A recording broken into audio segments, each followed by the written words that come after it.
All right. So based off what you was just saying in pre-pro, let me ask you something. If God had maybe a starting seven in football, a QB, running back, three wide receivers, how many is that? That's five. Yeah. And a like, what's God's All Pro team offense wise? Offense wise, the other two slots are defensive. So defensive player Ray Lewis, number one. Um, Tim Tebow, your quarterback. Ray Lewis, number Wait, one. wait, why Ray Lewis number one? You know why Ray Lewis, number one. Ray Lewis, your defensive player. Tim Dude, Tebow, your that was self quarterback. defense. He said that was self Hey, defense. they He said all I know is they ain't found that white suit yet. they, They never found that suit. Quarterback Tim Tebow, 100%. Why? Who's are a you running sure back it's that not loved the low? Tim Tebow or is it Russell Wilson? Oh, it's Russ. You right. It's Russ. 100%. It's Yeah, Russ. Okay. yeah. Hmm. Now, wideouts or running backs first on Let's God do let's All Pro team. God all pro. Let's do wideouts. Okay. Mm. Um, Randy Uh, Moss. Marvin Harrison.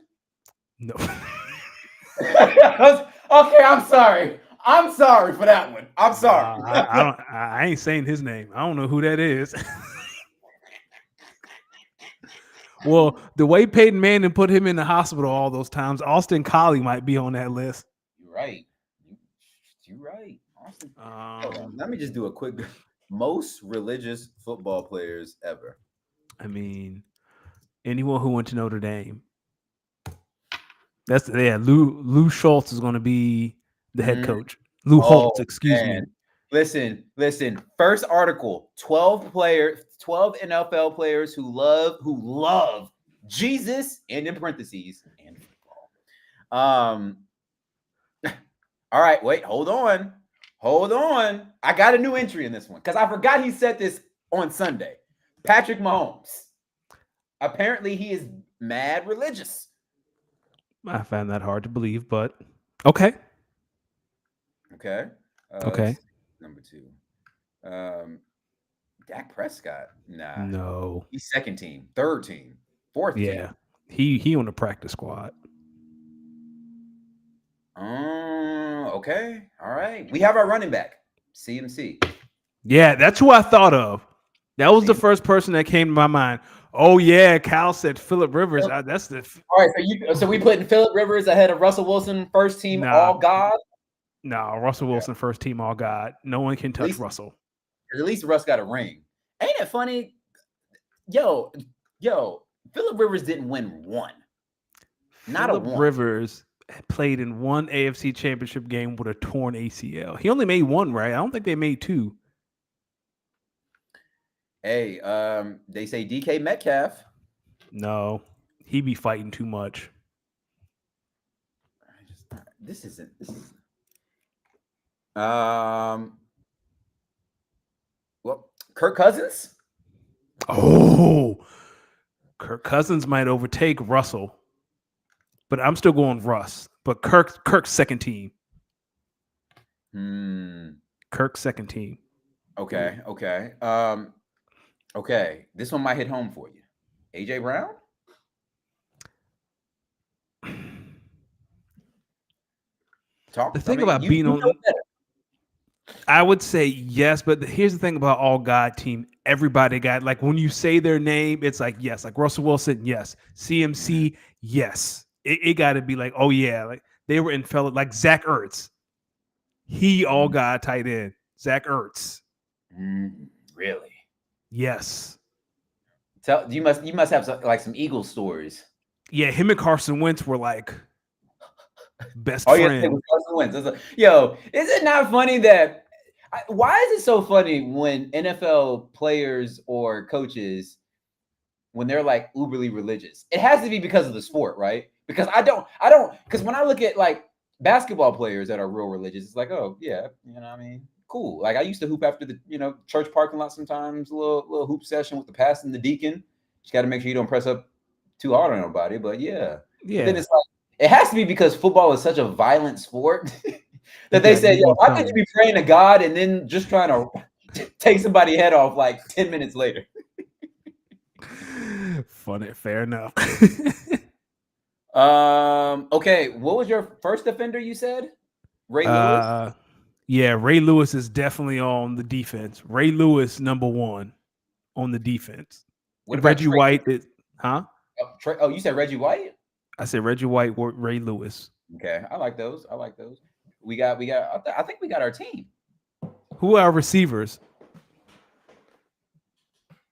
Zach Ertz. Dabo Sweeney.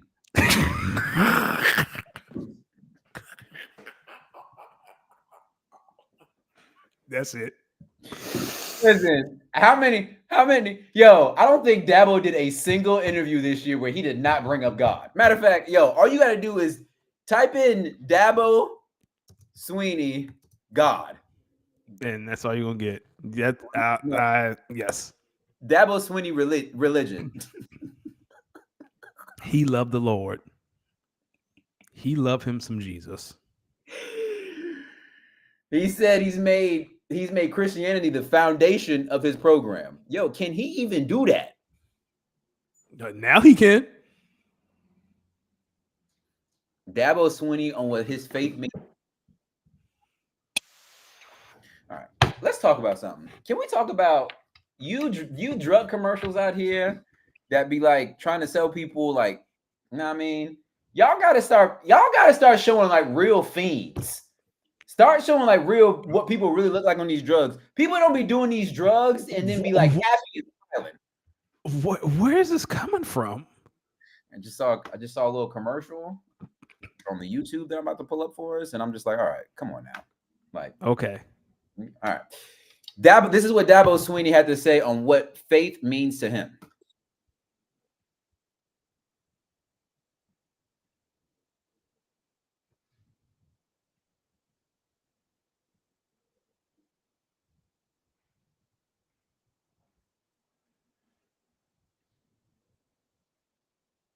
Is he talking? Yeah, first off, I just want to let everyone know when he said, "Oh, that's the easiest question." He like, "Oh shit, I got time today." That was his. Like, oh, he about to get into his religious bag.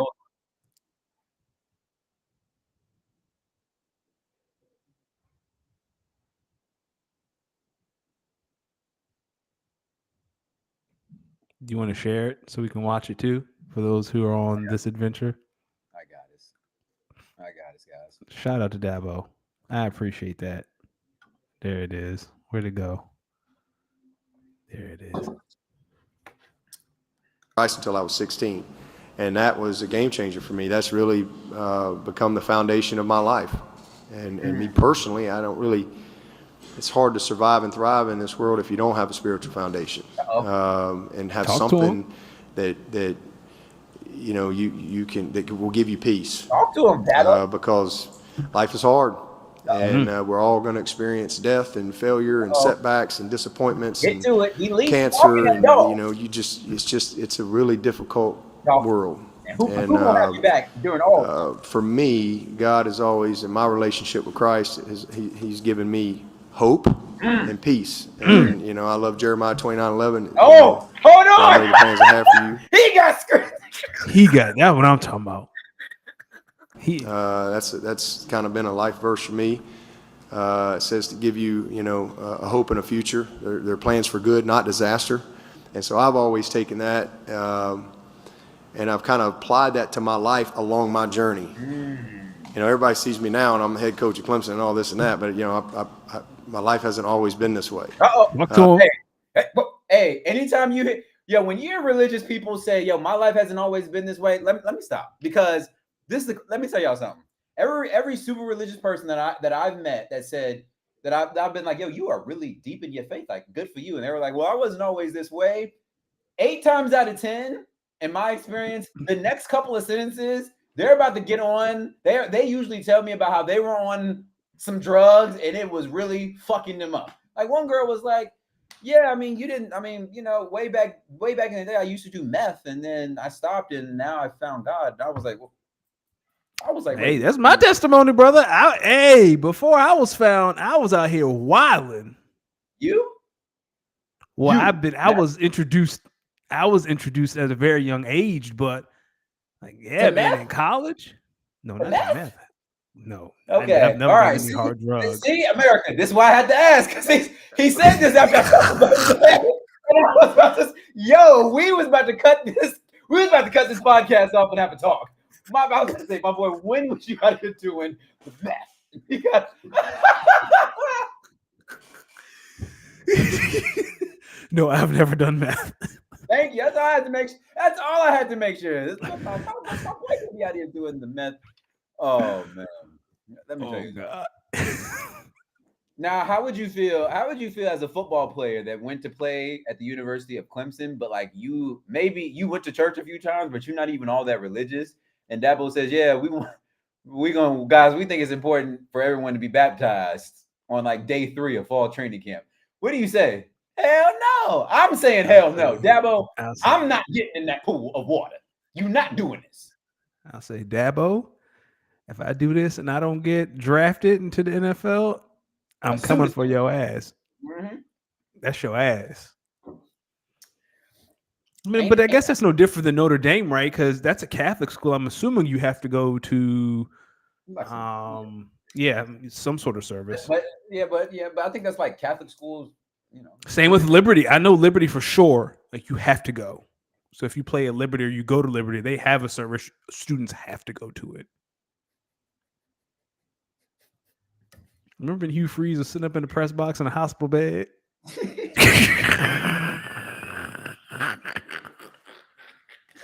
I just feel like, here's my thing. And I think it's funny. In sports, you can be uber religious and it can be part of your identity and it's okay. No matter like pro sports, college sports, that can be okay. My G, if you come into corporate workspaces with all that religious shit, they's getting you out of here. You gone. You getting out of here, which is so funny. Because you know what that tells me? Listen, the world is not as religious as all right. Let me stop. Nope. They said nope. Ladies and gentlemen, welcome to episode 172 of Speak On It. Y'all was looking through like episode notes yesterday, and I was like, man, we got some episodes.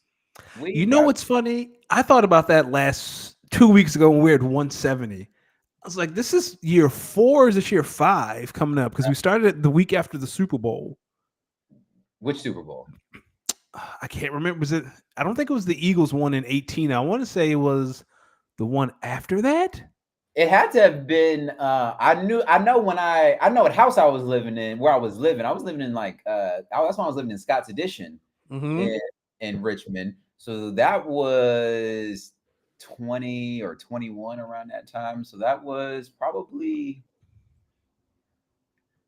You know what? I think it was the Bucs Super Bowl win, because I do remember one of the episodes. Yeah. I think I do think one of the episodes, either in the first or second year. No, it had to have been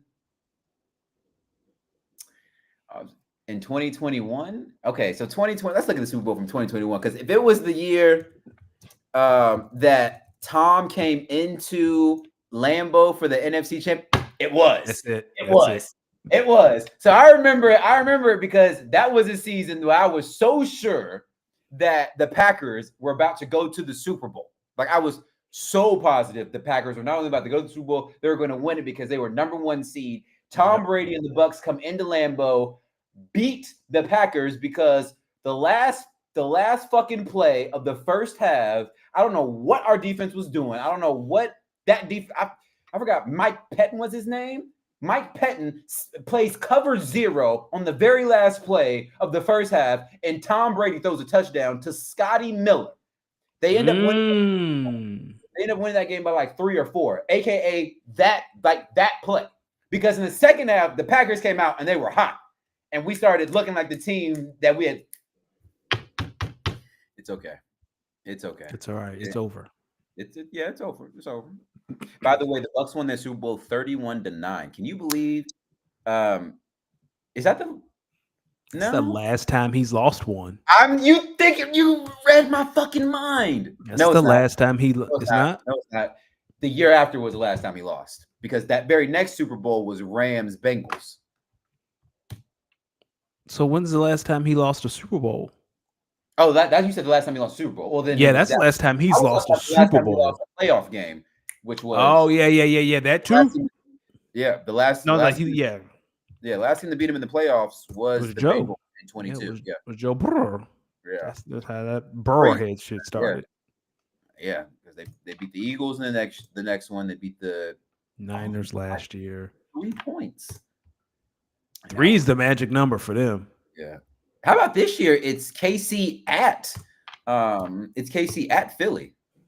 Just like last time. Same jerseys and everything. Same jerseys and everything. Let me ask you something. Do you think the Chiefs were the ones that asked to wear the same jerseys? Well, if it alternates, right? So last year the Chiefs were the home. Say what? Oh, they are the AFC, NFC. Yeah, so last year the Chiefs were the home team because they wore their red. So this year they go back to their white because they're.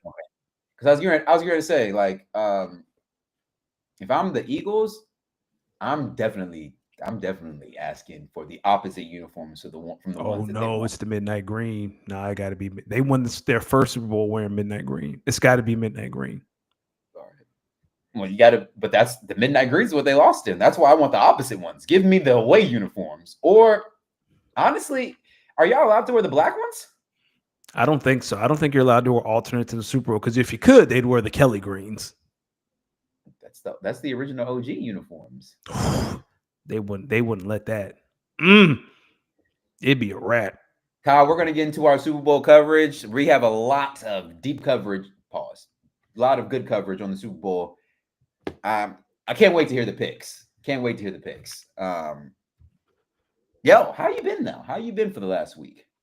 Oh, I've been great. Yeah. I figured you'd be in pretty good spirits. Akili, Bam, Kyle, what's good, fellas? How we doing? What's up, guys? Akili has to make things known that the champs is in the building. So give it about 10 minutes, and you already know what he's about to be asking. I wouldn't even give it 10. Yeah. All right, let's hop right into it because we're already here. Ladies and gentlemen, it was everyone's favorite week of the NFL season, unless you're a loser. It's the NFC AFC championship games. This is when, because the divisional round, once you make it past that divisional round, you're just looking at the bowl. It's like, yo, the bowl is right there. Yeah. The bowl is right there. We just got to beat one team. Now, let's start on the NFC side. Yeah. Last week, I came in here and I had a long, drawn-out speech where I said, I think the Commanders are going to pull this one out. Danny looked me in the eyes and said, not only is he going to take on his Eagles, but hammer that motherfucking over is what he said. Yes, he did. My mindset was, there's no way this Washington Commanders team, who's held onto the ball fairly well all season, they don't turn the football over a lot. They've been very efficient on fourth down. They've been very efficient on third down. I thought, especially with that aggressive mindset they played with a week ago versus Detroit, you do the same thing versus Philly. And I thought they had a chance to pull that one out by 3 or 4. Not going to hold you. Probably halfway through the first, I said, yo, this might get ugly and might get ugly fast. Midway through the second, I said, yo, is there a mercy rule? By the time we get to fourth quarter, I was begging God, stop this. This is bad. Yo, with every Commanders possession, I'm not even a Commanders fan. With every possession, they were just pissing me off. Hold on to the football. Hold on to the football. Now, punch outs, okay. Austin Eckler? What the fuck was that? What the fuck was, man? Come on. Talk to me, Eagles fan. Talk to me. I'll say this because I know a lot of Commander fans. You know where I live.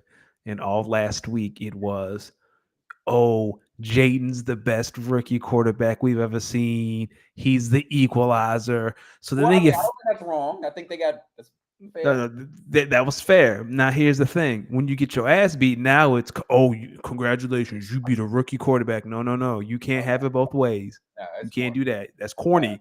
He was the reason. I wasn't shocked by this. They barely beat the Eagles. when Kenny Pickett was playing and when Jalen was in those. You definitely did say that last week. You said Kenny Pickett went out. I mean, Jalen Hurts went out. Kenny Pickett came in, and didn't backup dude came in too? Tanner McKee. No, that was the next week. Yeah, but when Kenny Pickett played, you were like, "Yo, they only won by 3, and it was only won by 3 when they sealed that game." And Devontae dropped a slant that would have sealed it. And so I didn't understand, like, we beat him in week 16. It's like, okay, like whatever you say, man. I don't have. Jalen did everything. Jalen's ready. That's all I'll say. Like the passing game looked efficient. Jalen threw the ball well. Like all that he can't throw foolishness. I don't know what else he needs to do. He did it against Pittsburgh. He did it against the Commanders. I don't think he's going to have that kind of a game against the Chiefs, but I think he's shown over the course of his career that he'll throw when he needs to. This team is designed to run the ball. This is what I didn't expect 55-22, but I expected double digits. Yo, the Commanders essentially gave the Eagles at least like 20 to 23, 24 points just off of turnovers alone. Yep. No fucking way. No. Yo, I look at on my screen, the Lakers and the Sixers are playing. I look at my screen for the first time since we started. Guess what I see? Lakers down. No. Lakers are currently up by 3. So guess what I see? The Lakers. Joel Embiid. What? Anthony Davis walking back to the locker room. Jesus. Like what? Whatever. Here's what I will say watching the Eagles. The Eagles. I want to start off by saying, Howie Roseman, this is why I went to your school of GMing for my fantasy teams. Brother can put together a roster. It's actually quite impressive, his ability to put together rosters. Here's what I'm going to say. At every position but QB, I would say the Eagles have a top 15 player. Yes. Oh, you don't think Jalen's top 15 QB?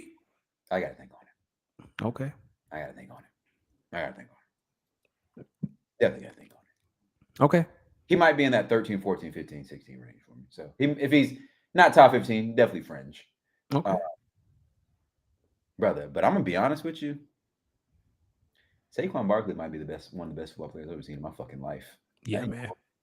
That might be Jesus with a football anytime he touch it.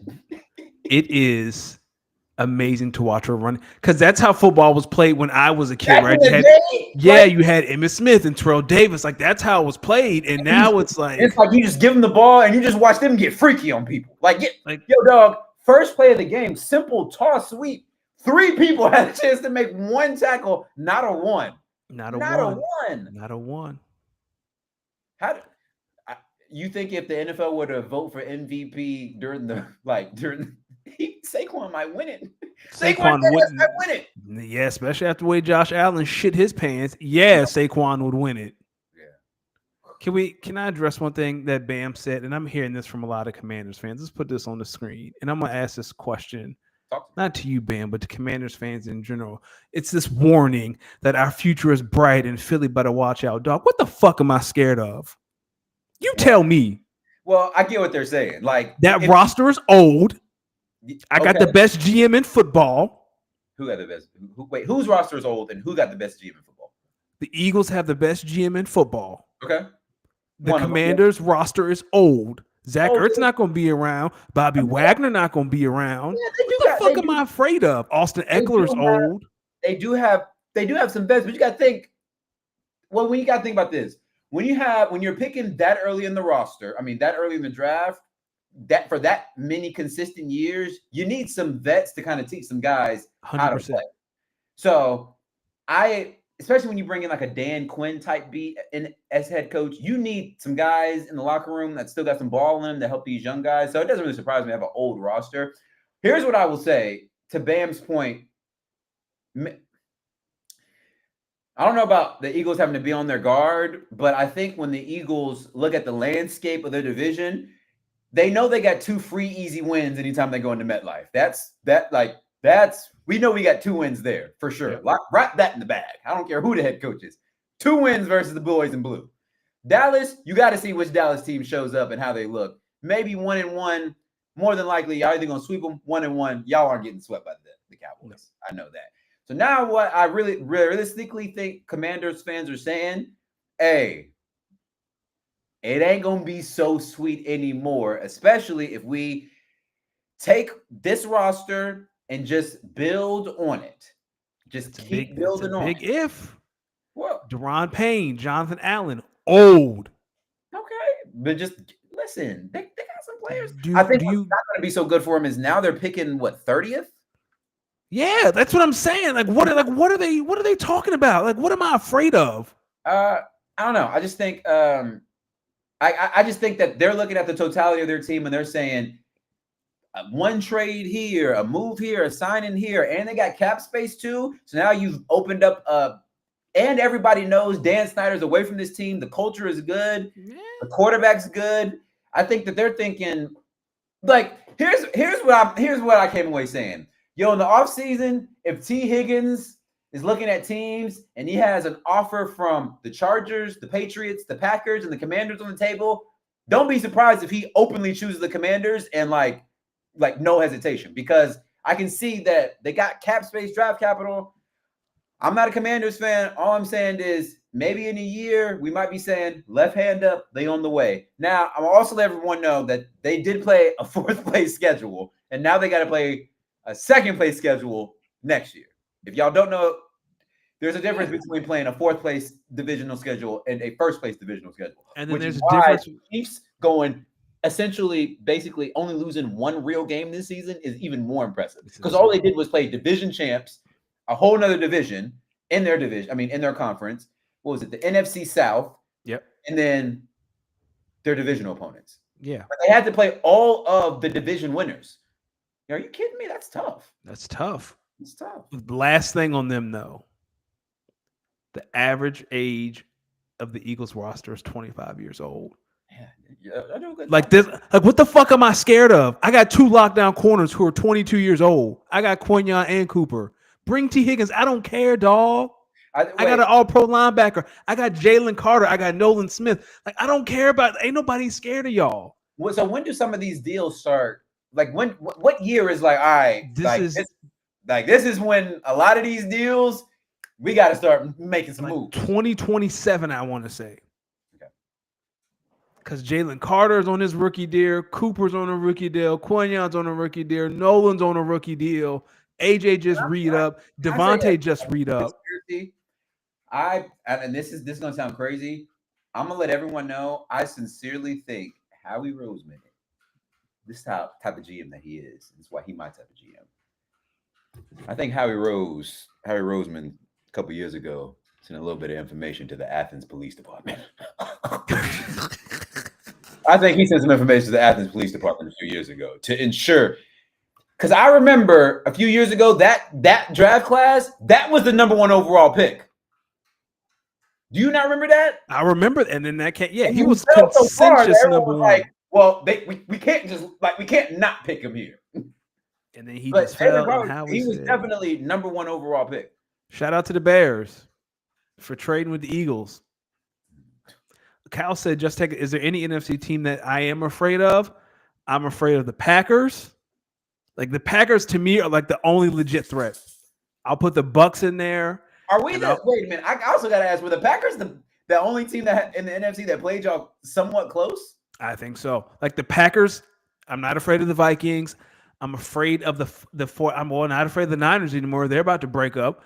Like a healthy Rams team, the Bucks give the Eagles fits. And the Packers, like that's it. That's all I'm checking for. Yeah, I'm trying. Because who did y'all play? Y'all played who last week? The Rams, but that was in the snow. And y'all ran away with that. Yeah, I mean we beat the Rams twice this year on turf and in the snow. But I'm saying that's my respect to Sean McVay. Like that's a Sean McVay hat tip. Man, we might have. What's crazy is if fucking Jordan Love doesn't have one of the worst games of his career, that game, like we really. It's okay. Well, the Eagles beat y'all off the field. Half your starters were out. got beat off the field. Oh yeah, that's what it was. Y'all was headhunting. It was Bounty Gate all over again. Yeah, they were knocking heads off. Yeah, it was knocking heads off. All right, let's go to the other game. Yeah. Ladies and gentlemen, I want y'all to know the Chiefs and the Bills was the most watched conference championship game since, I believe, the Reagan administration, like 88 or something. They was rooting for Josh Allen. Most of America was rooting for the Bills to win this game. And this, like, bets shown, actually, I'll take it a step further. Most of America was rooting for the Commanders and the Bills, which is when I had a gut feeling that we was about to get the Eagles and the Chiefs again. I just had a gut feeling. But hilarious. Man, let me tell you something. First off, I want to say I've watched a lot of pro football in my life. That was one of the best games I've seen. That was a really, like, if you love the game of football, Bills Chiefs Sunday evening, what a great game. It's actually unfortunate that a team had to lose that game, but I'm happy that it was Josh Allen and the Bills who lost that game. Is this devil's magic or is this team really that good?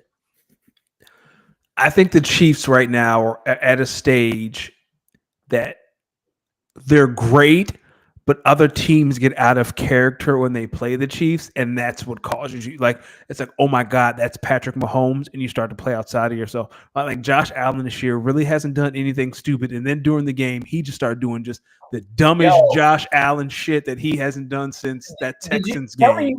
Tell me, did you watch like the first offensive drive for the Bills? Yes. Yo, no, he had like 2 passes where I'm like, yo, what are you doing, Josh? Hey, that's that Tism ball. He was like, oh, we back. And then like the tush push where he jumps over the top and fumbles, but he gets it back. Like, Josh, you're being an idiot right now. Yo, on that play, that dude, his hands must be fucking humongous because he dropped the ball and palmed it while rolling. I was like, do you know how impressive that is? It is. That's, for me, I think the Chiefs are great, but I think they're at a level now where people see them on, like, you play against Jordans, like, I got to go extra hard, so you play outside of yourself. Same thing. Yeah, outthink yourself. Yeah, you outthink. That's what I mean. You outthink yourself. Sean McDermott, Joe Brady. No, Sean McDermott, Joe Brady, Josh Allen. Let me ask y'all something. After the second failed 4th down attempt, same thing. Why did y'all not turn around and just give the damn football to James Cook? James Cook was getting busy. No, they could not. He was averaging almost 6 yards a carry, and they just stopped handing it to him. He was getting busy. Busy. I was watching that. The more James Cook got busy, I'm sitting here like, yo, if the Chiefs win this game, they're gonna have a hard time with number 26. This is not DeAndre Swift. Well, Miles Sanders played in that Super Bowl, but not Miles Sanders either. We'll get to that later. But yeah, Josh Allen, man, he never. I don't. Well, do you think he'll ever beat the allegations? I don't know if he will. Yo, okay, this is where it's funny. Dude, Josh Allen is 4-1 versus Mahomes in the playoff. I mean, in the regular season, he is 0-4 versus this motherfucker in the playoffs. That's what.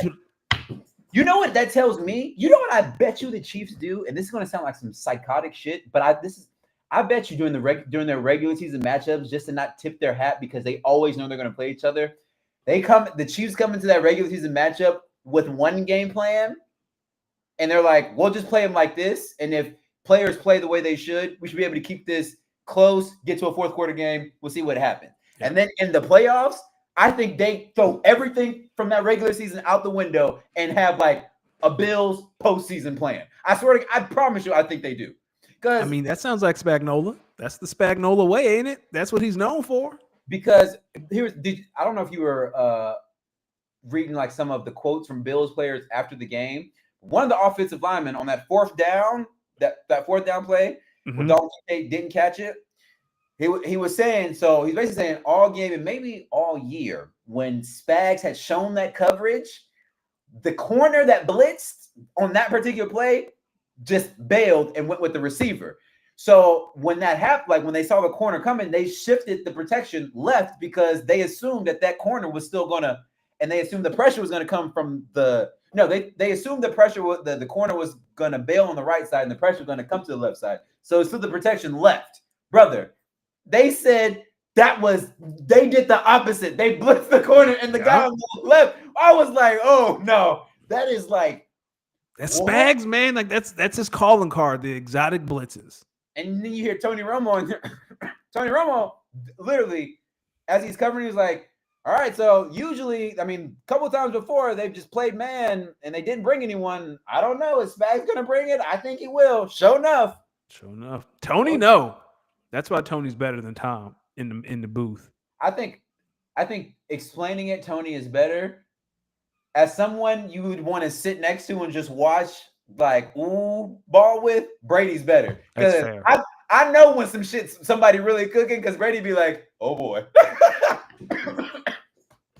Listen, go back and watch that first play of the game, Saquon touchdown. Soon as Saquon hit that spin, Brady said, oh no.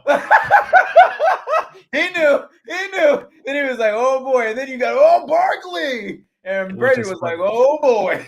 Because he's doing the Super Bowl. But you know now, because obviously they're seeing it before they say it, you know now, anytime you hear a oh boy, prepare yourself. Something on the way. Prepare yourself. Let me ask you something. Is Mahomelo better than LeBronto? No, LeBronto, especially when Toronto was like the 1 seed and they were like, yeah, and LeBron hit the floater off the bank, and you can see Kyle Lowry's face and DeMar DeRozan, and they're like, fuck. I think they lost in 5. Yeah, and they're like, he hit that floater, and you can just look at the bench like, shit. They knew. Oh shit again. And that was like game 2. That was like game 2, and they're like, shit, he about to do it again. I think LeBron's only lost like 2 postseason games to the Raptors. Yeah, it's LeBronto is better than whatever Mahomelo? You just said. Yeah, Mahomelo. Nah, like man, it's LeBron. He needs to do that in Buffalo. That's what would make it better. Like if Buffalo was the 1 seed, you got to come to us. It's snowing, and then you don't remember last year?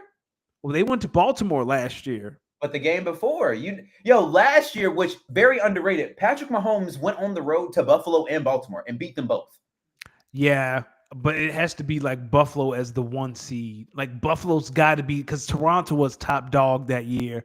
Everyone was like, this is their year. Like it got to be one of those things like Josh Allen, clear-cut MVP, no questions. Buffalo's the 1 seed. Like everything, and then Patrick will come out like first play of the game, throw a bomb to Juju Smith sisters. Like shit. Like we're not ready. I think on that on the first drive of that Chiefs Bills game, like when the Chiefs were driving, I was like, they run the ball kind of well. Then Xavier Worthy kind of getting freaky with it. Then when Juju Smith-Schuster starts catching 30-yard receptions, that's when I'm like, all right, what are we doing? Cooked. I forgot he was on that team till Sunday. I want to let everyone know what's funny is these guys next season are going to be just as good, if not better, because they're going to have Rashee Rice coming back. Yep. Like, if y'all remember, Rashee Rice was cooking for like the first month of the season before Patrick Mahomes took him out. Rashee Rice is a one more Chiefs win away from being a 2-time Super Bowl champion, and he contributed to this team too. So he can't say he didn't do nothing. He contributed before he got hurt. 2 years in the league, 2 rings. That's if he win, but yeah, that's if he win. Crazy. Come on, man. Oh man. All right. Real quick. Let's see what they're talking about. So Kyle said Tom Brady commenting during the NFC Championship game. This is a very competitive gamer thus far. There's a lot, both in the line for these clubs. To be fair to Tom, this is his first year, and he did. I agree, Kyle. He did get better as the season went on. Yeah. Bam said I think he did okay in the NFC Championship game. I think he did a good job. Bam said Tony was playing a guessing game every first play his first 2 years. I'm pretty sure people were complaining about him and his work ethic. Well, Tony, his first 2 years, you could just tell how much film this guy really watches, because he's like, oh yeah, Jim, they're running right up the scene. You're gonna call the tight end. It's like, okay, all right, you got it. What else?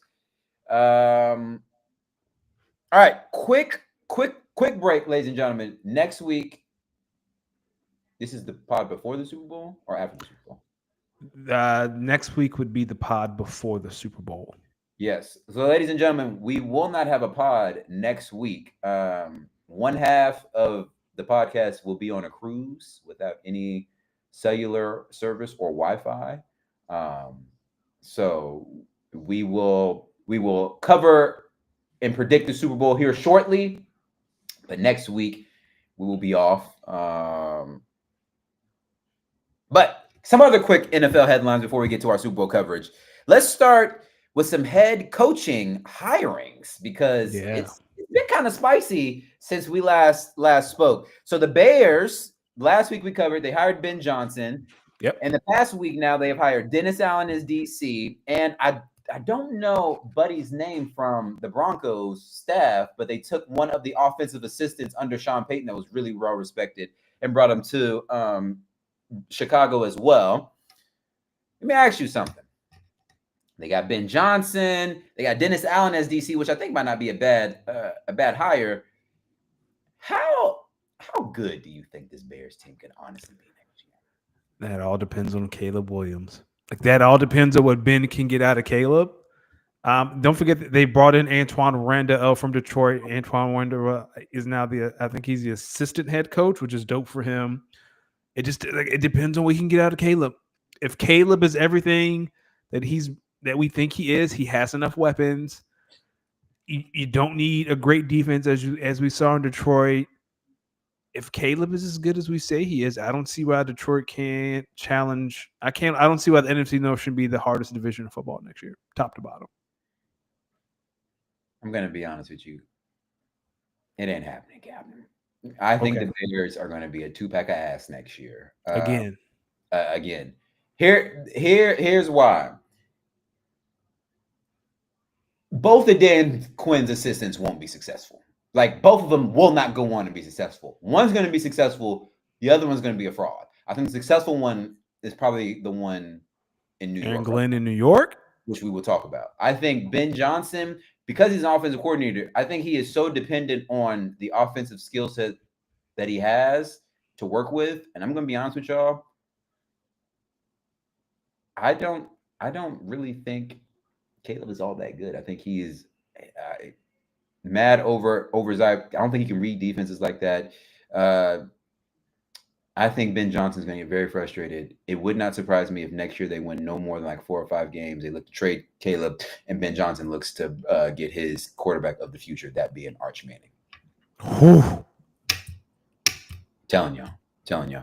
Although I do think the Mannings depending on which one it is, because one of them played outside and the other one played in the dome. I think one of them is going to try to convince Arch you should go to a team with a dome. We'll see. Go ahead. I would say the Mannings aren't afraid to hold the NFL hostage to get what they want. You're right about that. What do you about this one? So Art Rooney, which is one of the owners of the Steelers, told the media that he wants the Steelers to bring back Justin Fields or Russell Wilson next year. Does this organization really think this is going to work? They think it. Will it? No. This organization is so used to, the Mike Tomlin always had a winning season. They're not going to do what needs to be done to get the quarterback that'll take them where they want to go. Like they're not going to suffer for that one season. They're just not going to do it. So unless they trade for Caleb, I don't know where the Steelers go roster wise. Listen, Pittsburgh, one of these years, Mike Tomlin, I get it, proud man. You take pride in your work. It's a pleasure for these players to go out there and play. Mike Tomlin, one of these years, you're gonna have to mail it in, bro.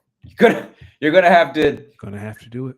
You're just gonna have to have a 7-9 season. Get a top 50. It's gonna need to be worse than that. All right. You might need 13. You might need a 4 or 5 win season, lock in that top 5 pick, and put yourself in position to maybe draft an Arch Manning. Because this ain't gonna work. It's not. But they think they're gonna be like the Ravens that just fall into Lamar Jackson.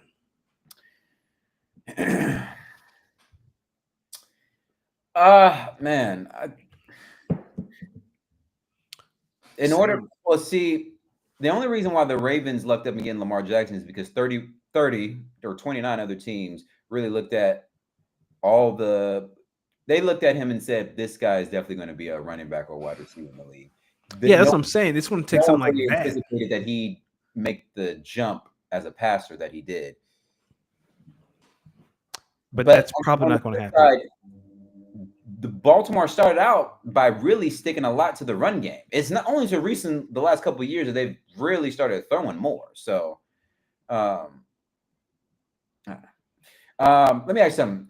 So Bam just put this question. Did you see that Jaden Daniels practices on a VR sim to get the speed of the game? When I heard about that, I was actually pretty impressed. Makes total sense. Yo, didn't help his ass at all on Sunday. Well, listen, he wasn't the reason they lost. He was not. He was the only commander that wasn't scared. Like he was the only person from in a Washington uniform that showed up to play, which is sad when he's the rookie. Yeah, you saw Terry McLaurin scored that touchdown. He looked at the camera, I do this shit, and you ain't hear nothing from the rest of the game. Quinyaman Bay said, "Come here, boy, clack clack. You going to jail." Yeah, true, but people like Austin Eckler just had butterfingers. Clack clack. Quinyaman Bay said, "You going to jail? Follow me." I'll talk about some other head coaching hires. So we already talked about it. Aaron Glenn, New York Jets head coach. Thoughts on the hire? And do you think this is the hire that brings Aaron Rodgers back next year? I love that the Jets, no matter what happens, they are going to hire a head coach with a defensive background like Rex Ryan, Robert Saleh. They should. Yeah, Aaron Glenn. What does that mean for Aaron Rodgers? I don't know. Has Aaron hired his offensive coordinator yet? I haven't seen anything about the staff he's assembled. Has he hired his team yet? I think so. Let me look that up while you talk. Like I know he had a press conference yesterday, but I haven't heard anything about him assembling his staff. That's going to tell me if Aaron Rodgers comes back.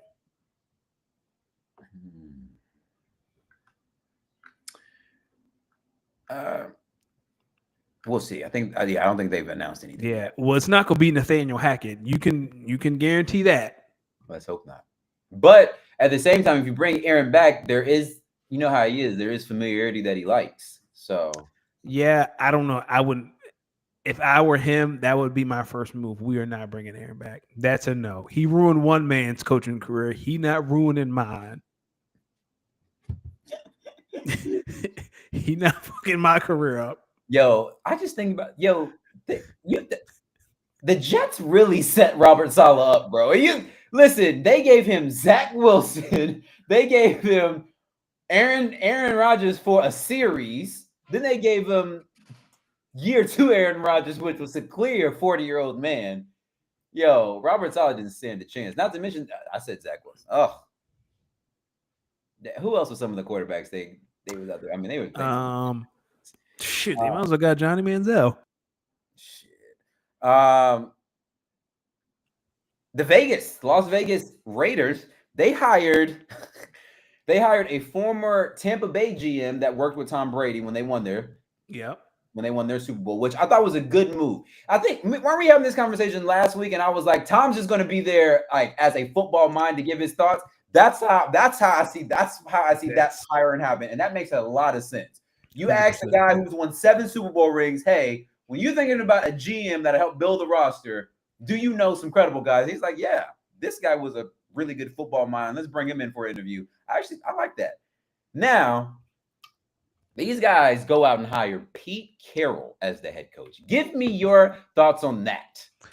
Oldest head coach in the league, by the way. For me, it just goes back to Pete Carroll versus John Harbaugh. Like they've been tied together since Stanford, USC. They hate each other. I feel like Pete just took the job because he hates John. Do they really not like each other? Huh? No, they hated Pete Carroll and John Harbaugh have hated each other since Stanford. So the story goes, there was a Stanford USC game. The first time they played, USC beat them by a lot. But as Stanford got better, there was one game where Harbaugh, they were close to 50, and they went for 2 and didn't make it at this. When they went to shake hands, Pete Carroll was kind of, what the fuck, man? What was that? And they've hated each other ever since. Wait. What happened? So one year, when Stanford had Andrew Luck and they were good, and USC was on their way down because of those sanctions, they were in the Pac-12. They played each other. Stanford was up by a lot, and I think it was like 47 or 48 to whatever. and Harbaugh goes for 2 because he wants to drop 50 on Pete. And they don't get it. And they don't get it. But they end up scoring 50 anyway because they get extra possession and score. But he wanted to make sure he got 50 on Pete. So they meet the guy at midfield to shake hands after the game. And Pete is like, yo, what was that? Kind of like, yo, what the fuck is your problem? And John was just kind of like, what's your problem? And like they've hated each other ever since. Yo, what the? Oh, you really trying to beat my team ass? I got something for you. All right, here. Stanford beat USC 55-21, and Carroll and Harbaugh had an awkward exchange in midfield.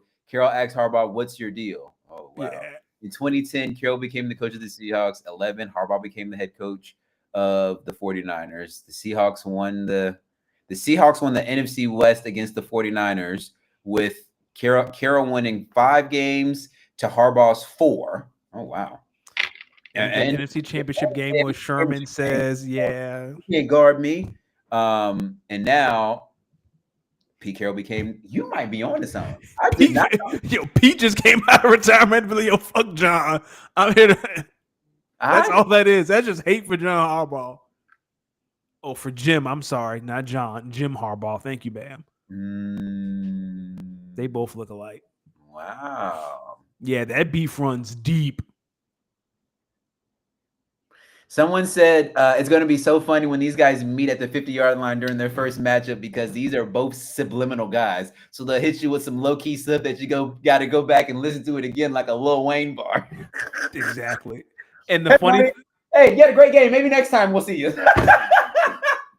And it'll be some reference to something that happened 20 years ago. And the funny thing is, like, that whole division has great coaches. You got Sean Payton, Andy Reid, Harbaugh, and now you got Pete.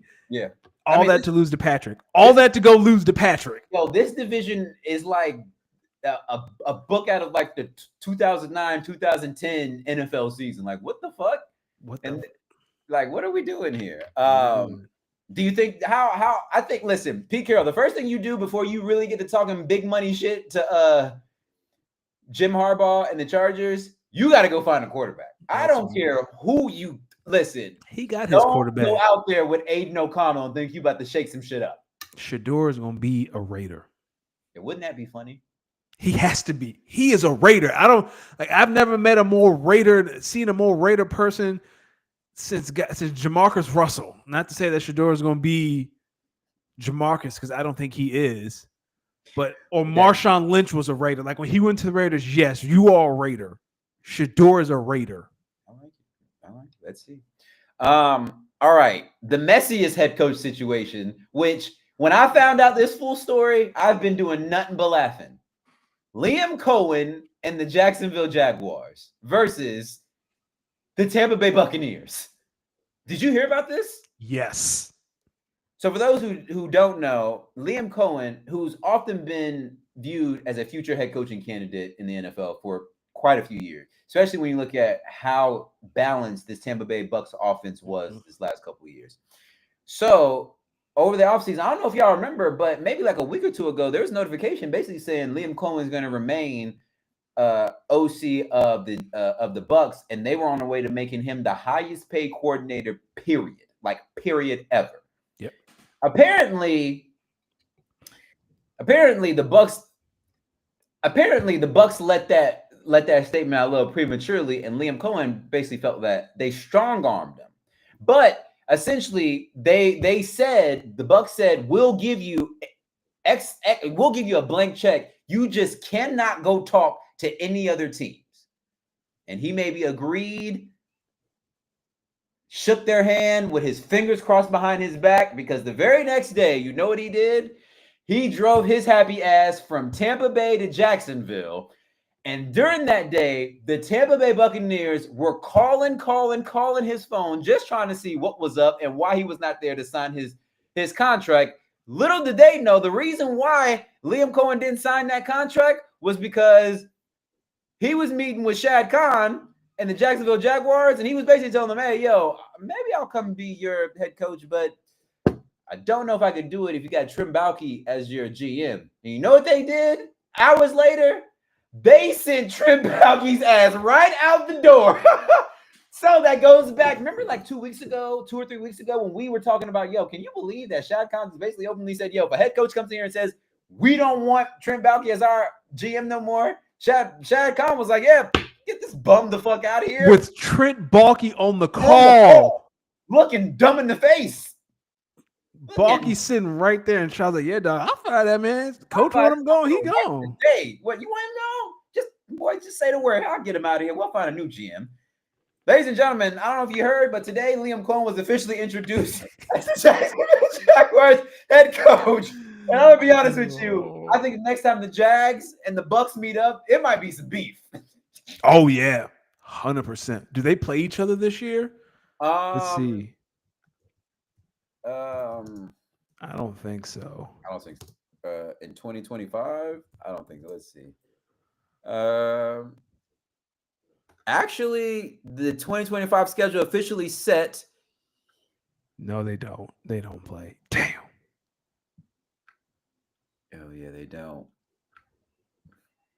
Unfortunate. Yeah, their NFC teams are the NFC West, which is even more unfortunate. What are your thoughts on this one? Like, do you have any examples of this? Like, what are you on the side of Liam Cohen or the Bucks? I'm on the side of Liam because let's not forget Bobby Slowick this time last year, the Texans OC. Everyone's favorite to become a head coach this time this year, and Bobby Slowick didn't make it one full week post-divisional round before he got fired. So if you're a coordinator and you have the leverage to be a head coach, use it. Gotta go. I'm not mad at him. I gotta go. Listen, I'm with you, Liam, but these jokes gotta fly. Oh yeah. These jokes gotta fly. I want to know, Liam Cohen, when you decided to let the Bucks know I won't be coming back. Because did you even have time to pack up your desk? He didn't make that call.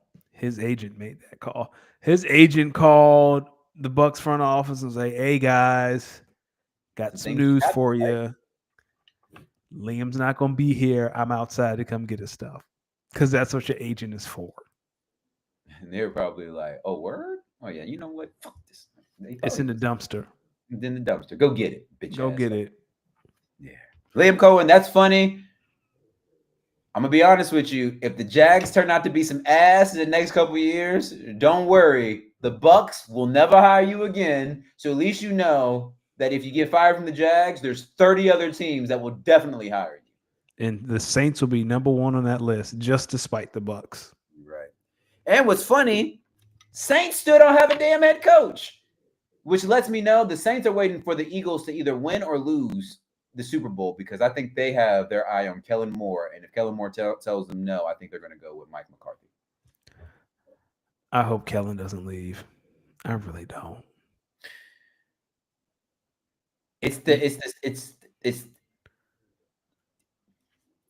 Listen, when you have a good team. Jalen has had a new offensive coordinator every year since Alabama. Yeah, I know. That's crazy. But that's part of being a professional. Stop playing with so many good players all the time, Jalen. That's true. He can't help it. He's great. He be getting people jobs. Is what I'm going to say. Mike McCarthy, I know you interviewing for the Saints job right now, but I know you sitting there watching Jerry Jones and that press conference of Brian Schottenheimer, and I know he was laughing. Yo, Jerry Jones. No, hold on. Let me pull it up. We just got to hear it. While you do that, can we just imagine for a second the damage Mike McCarthy and Zion Williamson could do together in New Orleans? Wait, say what? The damage Mike McCarthy and Zion Williamson can do in New Orleans. They might shut a couple places down.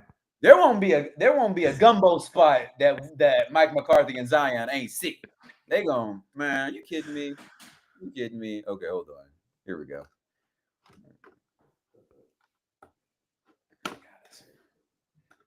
Ladies and gentlemen, this is Jerry Jones on the hiring of Brian Schottenheimer.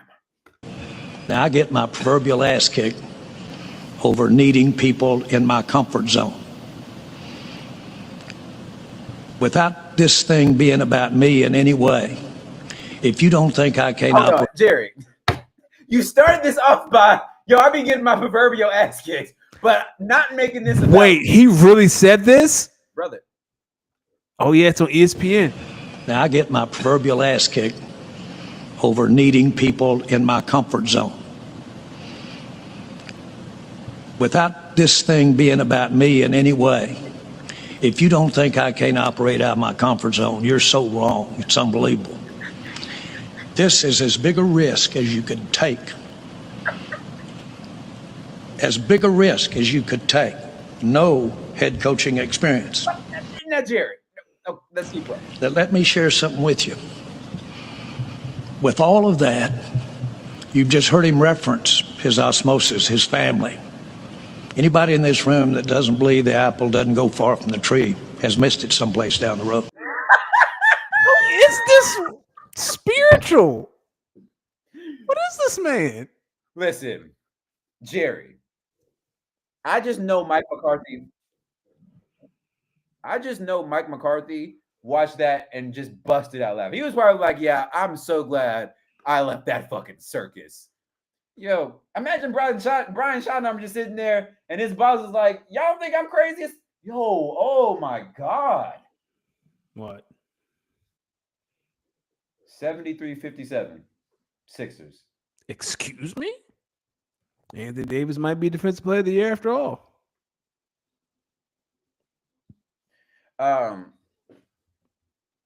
Wow. But imagine being Brian Schottenheimer and you're just seeing your boss basically saying, y'all think this is a crazy idea about me? This motherfucker got no head coaching experience. He don't know what the fuck he doing. I still hired him. That's basically what he said. Yo, this motherfucker right here does not know what he's doing at all. And I still hired him. Y'all don't think I'm crazy as hell? Y'all don't think I'm gonna take some chances? And the fact that Dak is laughing, which a lot of people said hiring Brian Schottenheimer was to appease Dak. Oh, okay. Listen. But this idea that the answer to all their problems has been in this building, has been in their building the entire time. Like, what the fuck? Then you bring hilarious. in Matthew as a defensive coordinator. I promise you, the Dallas Cowboy games next year might be pure comedy in terms of time management, ball movement, offense, defense. Man, Micah, don't sign that extension. Please don't. Listen, play that deal out and see where the chips may fall. You know, you went to Penn State. You know where you want to be. You know you want to be, Micah. Yeah, with Mike Tomlin and the Steelers, right across from TJ Watt. Oh, they got Alex Highsmith though, so I don't know. Even better. Can't have enough defensive linemen. That's true. Let me ask you something. What good team that's been losing coordinators is probably going to struggle the most next season? We can assume that one or two of the Eagles coaches won't be back next year. We know both coaches from the Lions are going to be back next year. We're seeing Liam Cohen, some of these playoff teams, like they're losing coordinators. You think Detroit's going to be the team that's going to be a lot worse next year? Yep. They lost both coordinators. We're going to really see what Dan Campbell made of. We really going to see what he about next year. A lot of people say he's a culture setter, so we're going to see. Hey, they said the same thing about Nick Sirianni, and they was calling for his head. We'll see. We'll see when Dan Campbell's not the apple of everyone's eye. I didn't know, but a lot of people really don't think Nick Sirianni does anything. They just think he'd be up there broing it out. Which is crazy. Nick does a lot. Now, if I found out Nick Sirianni really be broing it out, I'm not going to say I'd be surprised. I'd just be like, the Eagles have one of the best social teams in the NFL. If you watch a lot of the content they make around Nick, and so they have a series called Unscripted where they go behind the scenes, this is what we did this week. And you see Nick at meetings and stuff like you kind of get a better understanding what Nick does. Yeah, Nick does a lot. Nick is the culture setter. He does what Mike Tomlin does. If you watch Hard Knocks, he does exactly what Mike Tomlin does. He's in everyone's meeting room letting you know, hey, this is the key. This is the key to the game. This is the only way we're going to beat the team X, Y. Let me ask you something. Since we're talking about Nick, as Nick and the Eagles get ready for this Super Bowl rematch for the Chiefs, and he's in these different position rooms. If you were Nick, where do you think what position groups do you think the Eagles have the clear-cut distinct advantage? Let's start with special teams. Eagles, Chiefs. I would say the Eagles right now because the special teams has generated a turnover in I think every playoff game in some form or fashion. No, I take that back. The Chiefs because Harrison Buckner is a better kicker than Jake Elliott. Jake Elliott's really struggling. So I'll say the Chiefs because the Chiefs have a better kicker. So what that's telling me, if this is a fourth quarter game, you're going to be you're going for it. No, if it's a fourth quarter game and it's anything over 40 yards, Nick is going for it. Like that's got to be. You got to tell Kellen from the beginning, we're going for it. Any kick over 40 yards, we not even sending Jake out there. I think it has to depend on the distance. Like, no, fourth and 5 and up, let's go for it. Fourth and 5 and under, let's go for it. Fourth and 5 and up, we got punt it. Okay, you want to play field position? Don't even try to kick the field. If you miss it and give Patrick the ball.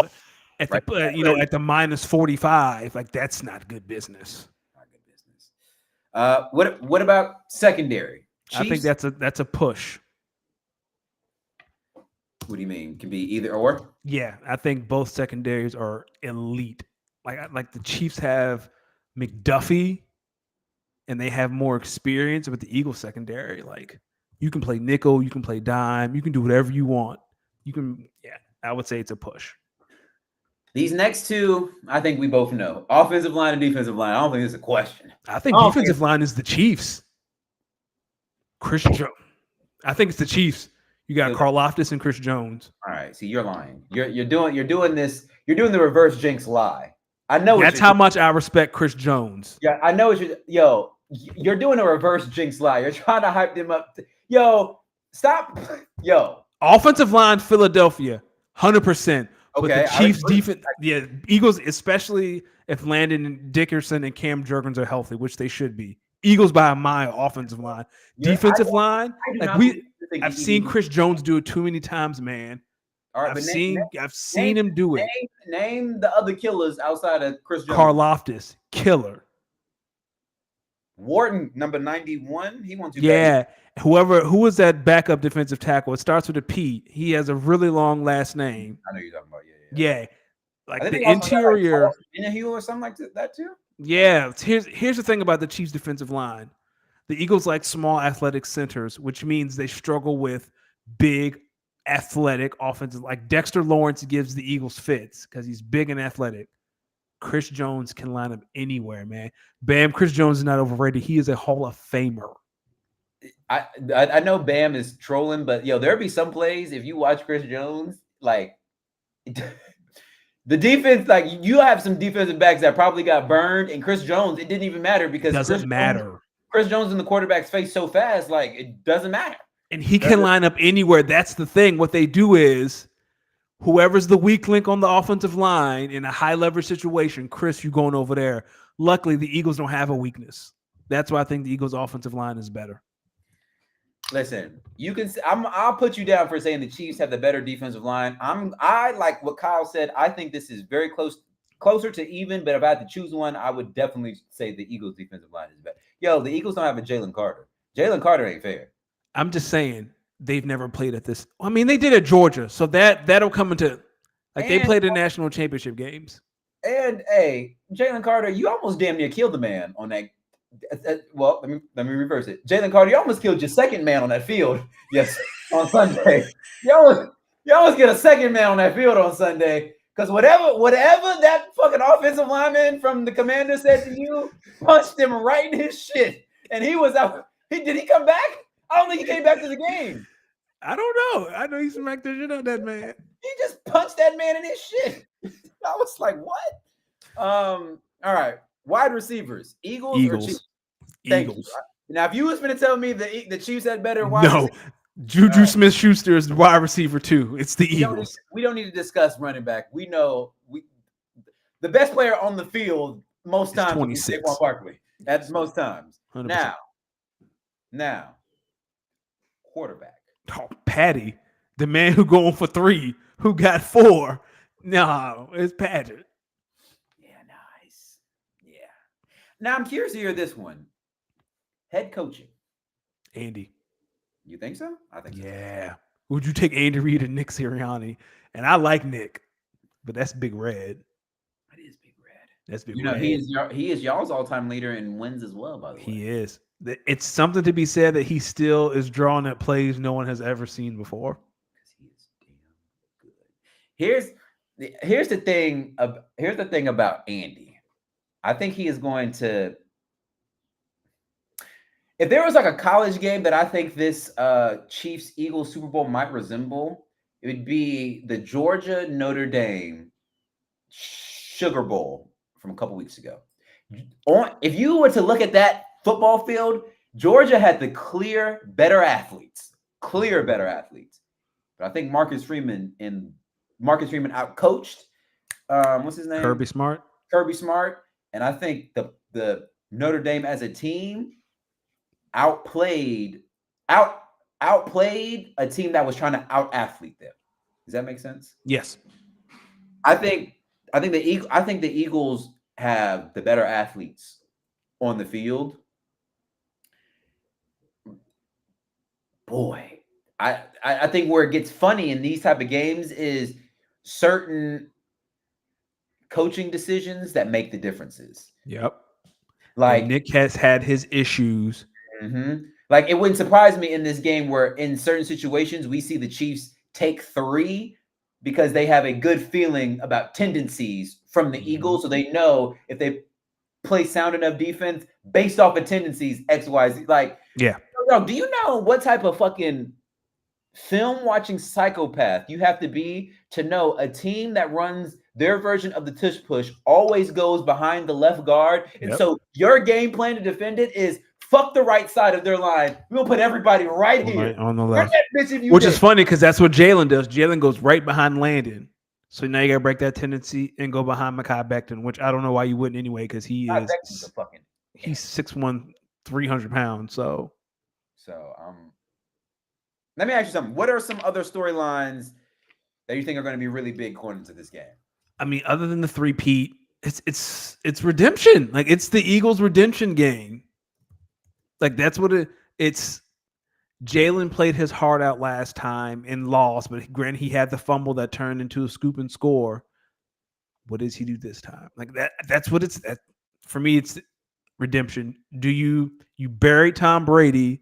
Now do you get to bury Patrick Mahomes? Bury Tom Brady? Yo, dog. That was the last Super Bowl he went to. No, he went to Tampa Bay and won one. What the fuck are we? Yo, he ended. We ended the Patriots as we knew them. Yo, well, brother, that was it. It's funny because if you watch that Super Bowl, that defense was so bad. That's when I knew. That is when I really knew. Yeah, this Patriots team just ain't gonna be the same because it wasn't. Y'all were just moving the ball with ease on them. Like it wasn't very hard for y'all to move the ball. That's not typical for a Bill Belichick defense. That's when I knew. Yeah, this shit might be sailing or sinking. For me, I think the biggest storylines is, does Sirianni come into this game saying does Sirianni game plan this game so that Jalen, to where he puts the ball in Jalen's hands and say, you got us here, go win it.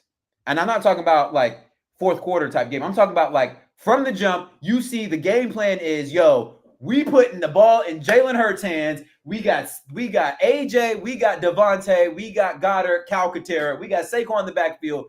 There's a throw party. We're going to throw this bitch. And we're going to spread them out, and then we're going to use that for Jalen to then run and then bring Saquon along. Or does Nick Sirianni say, hey, man, the best way to beat the Chiefs is to keep Patrick Mahomes off the field. You know what we're going to do? We're just going to run this bitch. First down, run. Second down, run. Third down, run. What? 4th and 2? Run. I'm talking 16, 17, 18, 19. It wouldn't surprise me. If I'm Nick Sirianni, personally, I'm going to Navy and I'm asking for the triple option. I'm running a future. I'm trying everything. Cal's correcting me saying that the Patriots abdominal muscle strain. Oh, see after the All-Star break. Cal's correcting me saying that the Patriots won the Super Bowl the year after. Cal, I am going to keep my revisionist history and say that the Eagles So and the that's what I'm Patriots. saying. Like, what the fuck do y'all? Yo, Eagles fans are so funny. What the fuck do y'all be? They won a Super Bowl the very next year. Hey, we got redemption from the Cheatriots when they cheated Donovan McNabb. Listen, I know. I think I've watched enough Eagles games, and I know you. I feel like if in 2 weeks we come in here, like in 2 weeks, if we come in here and look at this game, and Jalen Hurts, they asked Jalen Hurts to pass 30 to 40 times. I mean, they're gonna lose. They're gonna lose. Like, I almost guarantee you're gonna come in here so angry and say we had Saquon Barkley, and y'all told Jalen Hurts to throw the fucking football 40 times. That's the type of coaching shit that I'm saying. Andy, Nick, because you know what Nick would have. I mean, what Andy would have done. Well, I know what Andy's going to do. Andy's going to put the ball in Patrick Mahomes' hands in critical situations, and he's going to look to Travis Kelce and D-Hop, your possession receivers. I'll say this. Another storyline is Kellen Moore and how he draws up this game plan. I think they're going to need some more under center runs. They're going to need under center. He doesn't do a lot of under center stuff. He does motion to a degree. I would love to see Kellen break these tendencies like that from shotgun runs. Yeah, that's what I'm saying. Like I need Kellen to break some of these tendencies, or the at first play was an under center sweep. That's what I'm saying. Like I need under center play action. I need under center runs. I need some traditional stuff. Like break those tendencies, right? Break those. I know the read option's great, but break those tendencies. Like I just need something. Yo, Andy Reid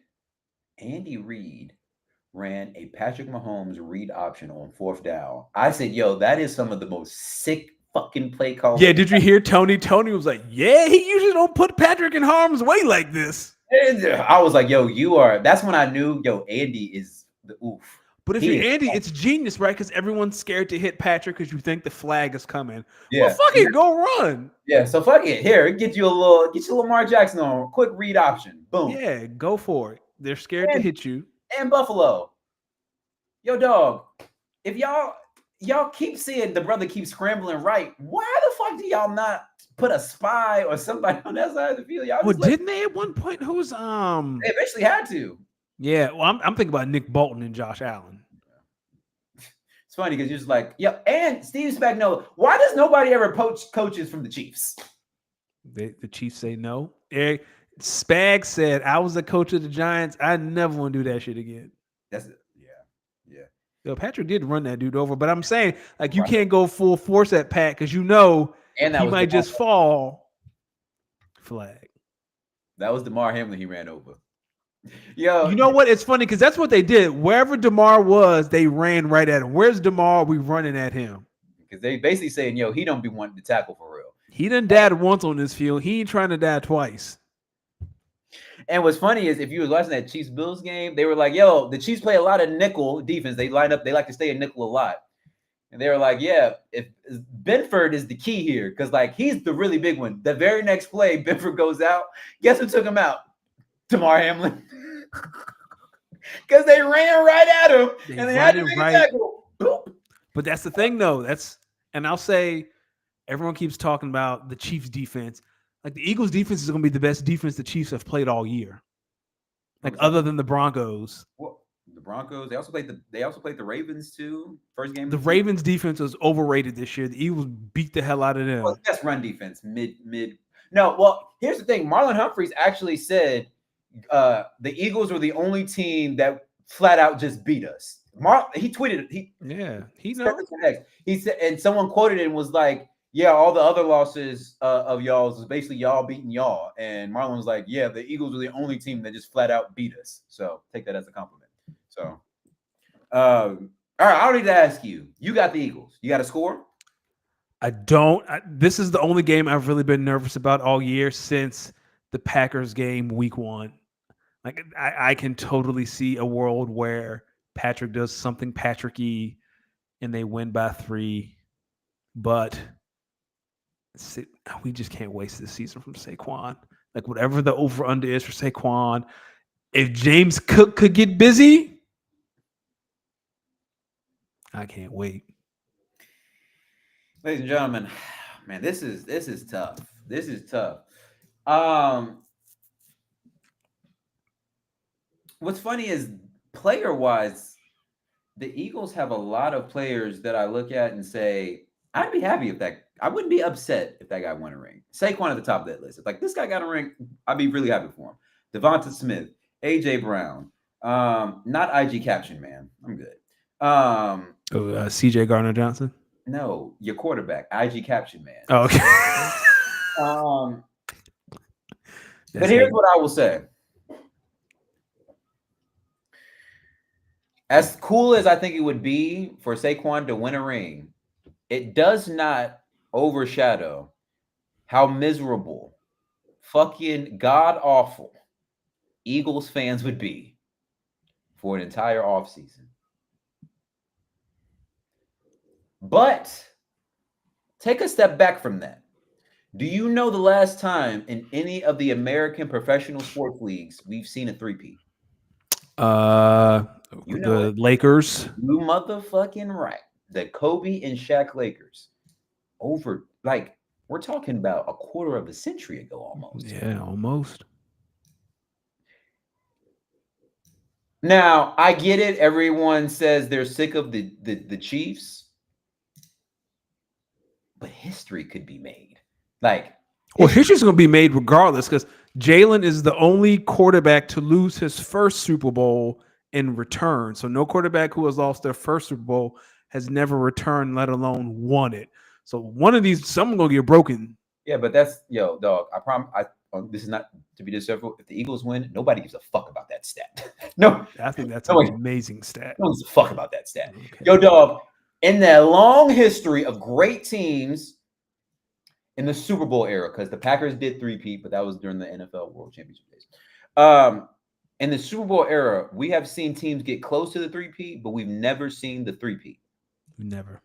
Like, I'm going to be honest with y'all. I want to get older, pretend to have kids so I can pretend to tell them about the time I saw a team win 3 Super Bowls in a row. That's like,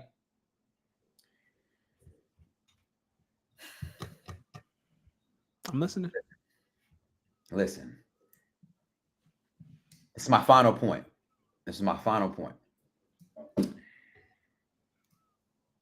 Unless it's Jordan Love or Lamar Jackson, I'm team no new rings. Give me the Chiefs. Okay. Give me the Chiefs, but I'm going to be honest with you. The game script for this one might break my heart for Eagles fans because I think I see it. Same as last time? Up 17-0 at half. Lose 20-17. Yeah, that can. Here's what I'll say. And I want to let y'all know, if that happens, as cool as I think that'd be for the Chiefs, I would be beyond sick for Eagles fans because that's a nasty way to lose. That's a very nasty way to lose. I'll say this. I just imagine a world the Eagles are up 10 and they get the ball back with 6 minutes to go, and we get one of those drives and they never see it again. Yeah, I can see that too. That would be. And it's just Saquon, Jalen, slant, Saquon, game. Here's what I need though. Eagles offense, whatever you do not, I'm begging you, do not put your season in a ring on the line in the hands of Jake Elliott. That man will never come back to Philadelphia if y'all do. Oh no, he'll stay. Like I said, if it's a field goal over 40 yards, like I'm sure Nick is saying it right now. I don't care if it's in a dome, I don't care what it is. 40 yards is the cap. Let's hope. Because boy. Bam said, pray for the Mara family on Hard Knocks. He said he'd die if Saquon went to the Super Bowl went to the Eagles and won a Super Bowl. Yo, hope he got life insurance.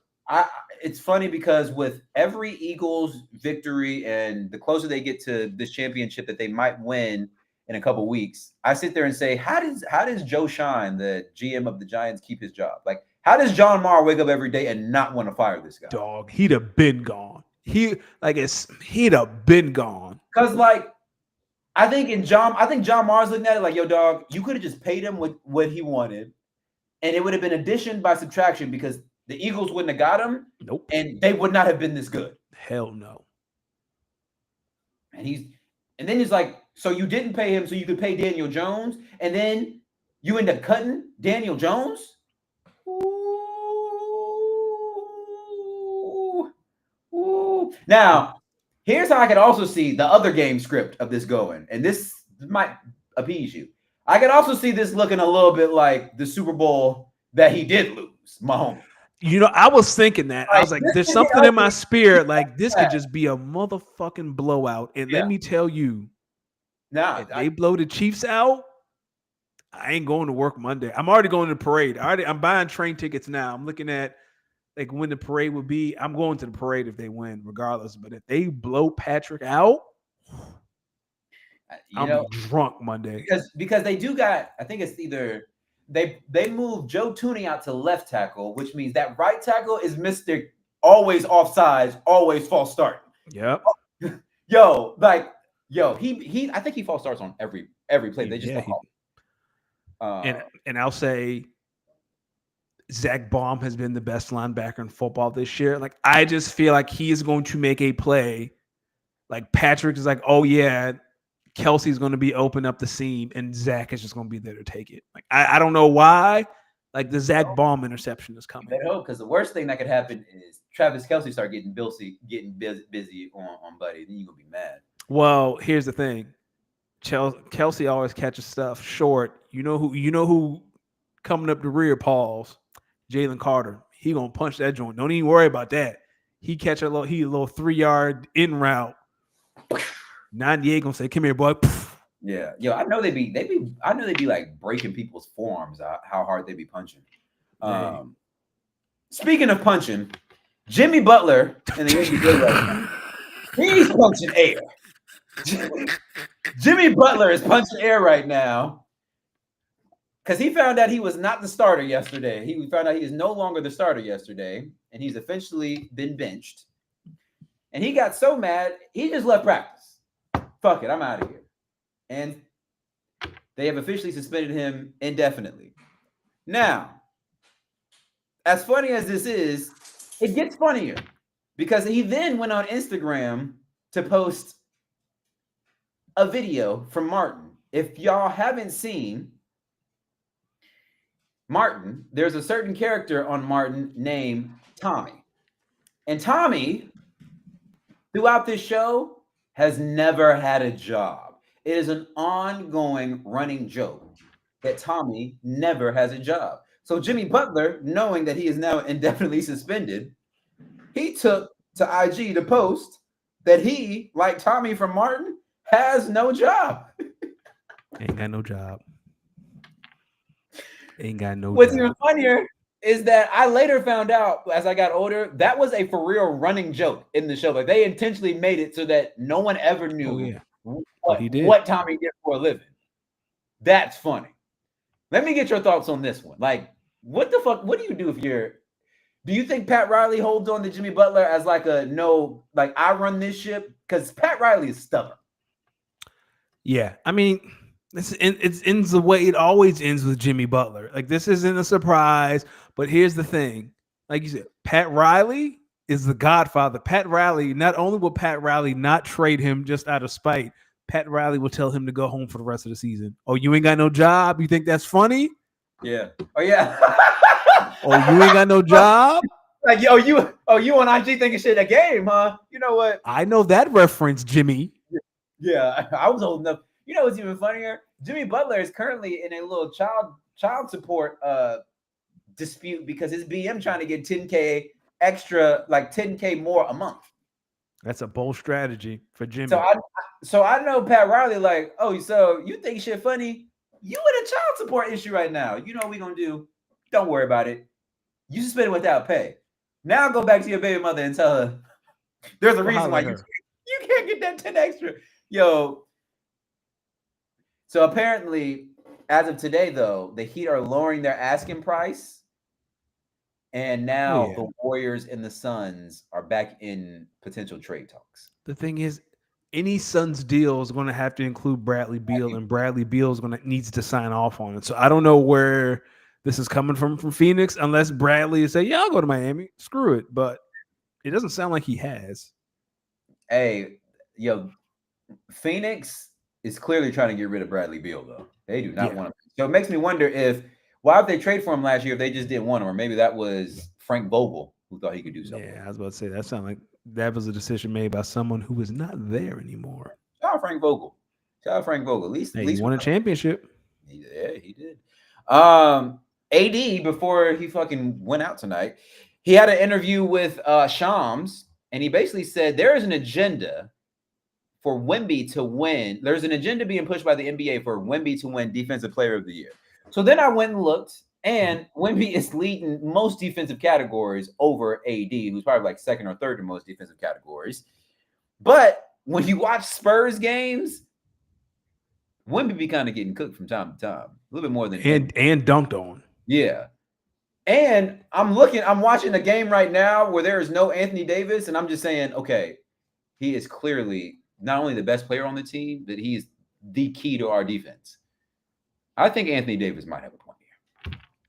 I think he might from the eye test, but Wemby has like the splash plays, right? Like he has the closeout on someone shooting a three from under the rim and blocking it, the chase downs. Like Wemby has the splash plays. Like Wemby's going to win, and this is going to be the first of a lot of deep defensive player of the years for Wemby.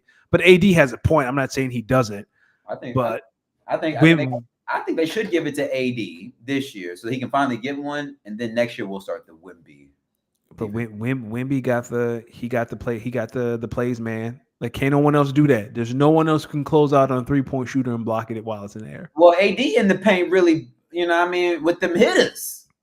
Yes, that's true. Next, I think Wembanyama's got dunked on like 3 times this year. Ja got him. Someone got him the other night. Wemby is taller, so how are you taller and getting dunked on? He little. I know. Boy, Maxey is giving Austin Reeves hell. Austin Reeves and Dalton Connect have no answer for him. Oh my God. Black History Month started early in Philadelphia. You're right. Speaking of the trade deadline, do you see any trades being made outside of the Jimmy Butler deal? The Mavs, you think they're going to make a move? Mavs are tanking. Lakers aren't getting any bigs, I don't think, although I think they definitely need one just after watching this game. Oh my God. I think the Mavs are tanking, and they should. Luka's been hurt. Derek Lively has a fracture in his foot. He's gone to the playoffs. Like, I'm glad they didn't trade their first round pick. I don't think you'll see much of Mavericks this year. Wow. Like Luka, he's not gonna make all NBA. He hasn't played enough games. Like this is What's not wrong with calf? Yeah, it's the calf strain. So he's scheduled to come back before the All-Star break, but I don't know why you'd bring him back. Like just bring him back after the All-Star break. Maybe you get to play in and lose in the first round. I don't know why you do that, but I don't see much noise. But the thing is, if you get to the first round, you're most likely playing OKC, and I think if y'all play OKC, y'all match up well against them. So it'd be one of those. Yo, the NBA is so crazy because it really comes down to matchups. I'm looking at the Lakers, and I'm saying the Lakers aren't a bad team when AD's in the lineup. But brother, there's only one team we cannot match up with first round because it gets nasty because we don't have an answer for them. Yeah, I'll say this: OKC be cool, but Chet will be back. That's the one player who ain't been there all year is Chet. Chet, the difference maker. It's true. Any snubs from the All-Star starters? So we had in the West, Steph, SGA, KD, Jokic, and Bron. In the East, Brunson, Donovan Mitchell, Tatum, Giannis, and Karl Anthony Towns. Hey, first time in a very long time, the Knicks have 2 All-Star starters. So shout out to the Knicks. It shows how weak the East is. Like, what the fuck has Giannis done this year? After that slow start, the Bucks kind of got it moving. They're like 3rd or 4th in the East. That doesn't mean much to me. Positioning doesn't mean anything to me. They starting to get it rolling. I only say that because I think I see the script for the Bucks team. What is it? They're gonna get home. They're gonna be a top 4 seed. They're going to lose in the first or second round. Good for them. The only snub for me, and you put it in the notes, is LaMelo. Like, what does he need to do? Well, I mean, the Hornets don't even have 10 wins yet. And you got to win some games, man. No, not for All-Stars, not for that. 50 calorie stats. He's fourth in the league in scoring.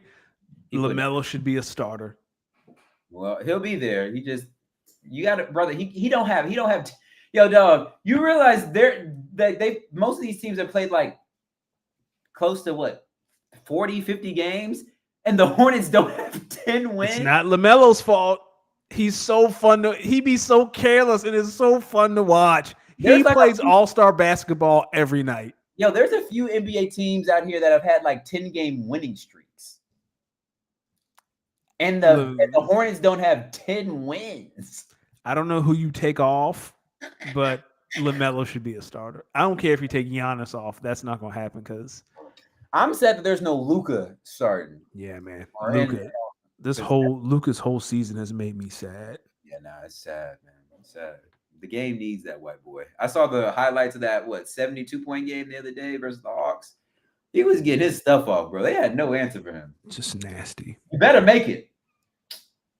He did not make it. He didn't make it.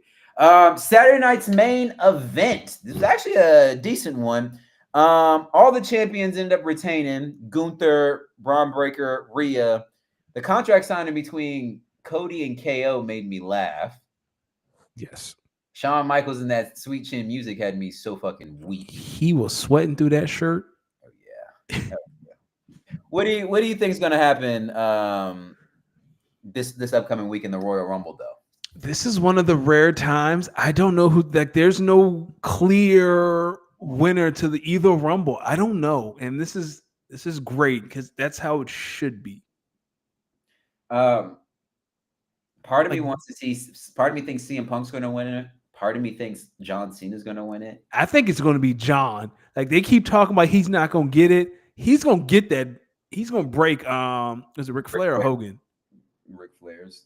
Lucky 3. Ooh, he put number 30 on skates. Oh, he also just blocked the shit out of LeBron. Okay. Like he gonna break the record because it's 16, right? 17 will break it.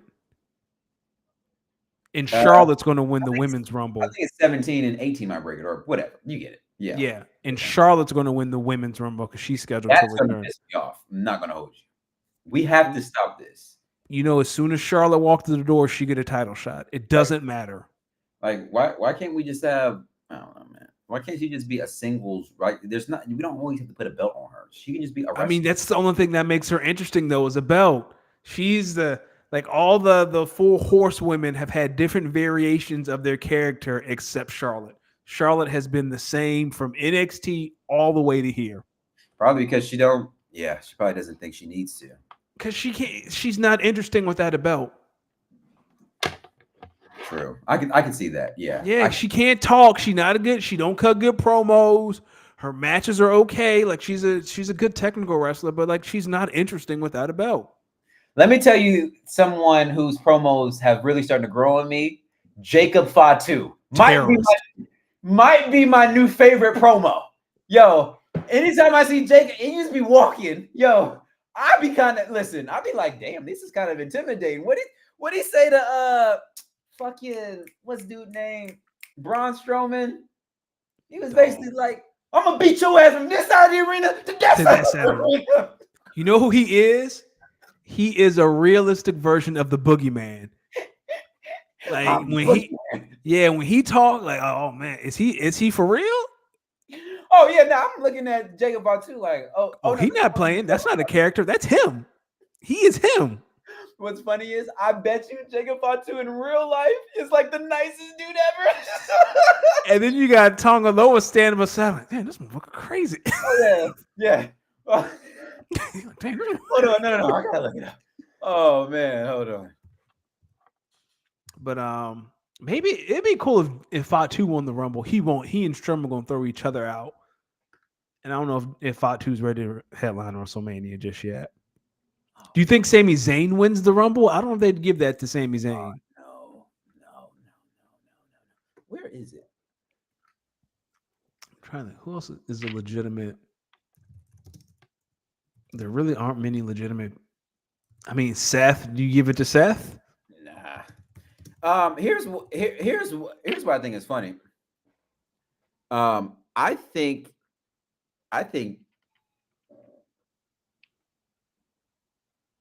Oh, I got it. Becky Lynch wins the Women's Rumble and gets her WrestleMania rematch against Rio.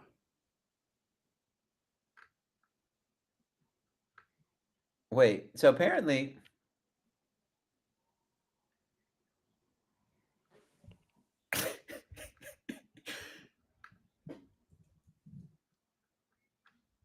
Oh, okay. Apparently, I don't really see Becky Lynch win. I'm with you. Charlotte's going to win, and she's going to get an unfortunate title shot that she shouldn't get. Who was the guy you said? Sami Zayn? No, I don't see Sami Zayn. I just don't see it because I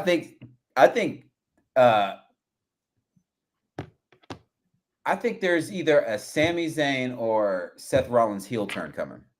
It's definitely Seth. Like, just based off of some things. I'll take it. I like evil Seth. Come on, man. Where is that promo? It's not popping up. That sucks. No, I'm gonna find it. Don't you worry. So, do you think Becky Lynch comes back at the Rumble? Yeah, for sure. So she's been off for a year. Didn't they just have a kid? A second one? I thought so, or maybe she was at home taking it. I think she was taking care of one of their kid, but I don't think she had another one. I just need a Jacob. Hold on.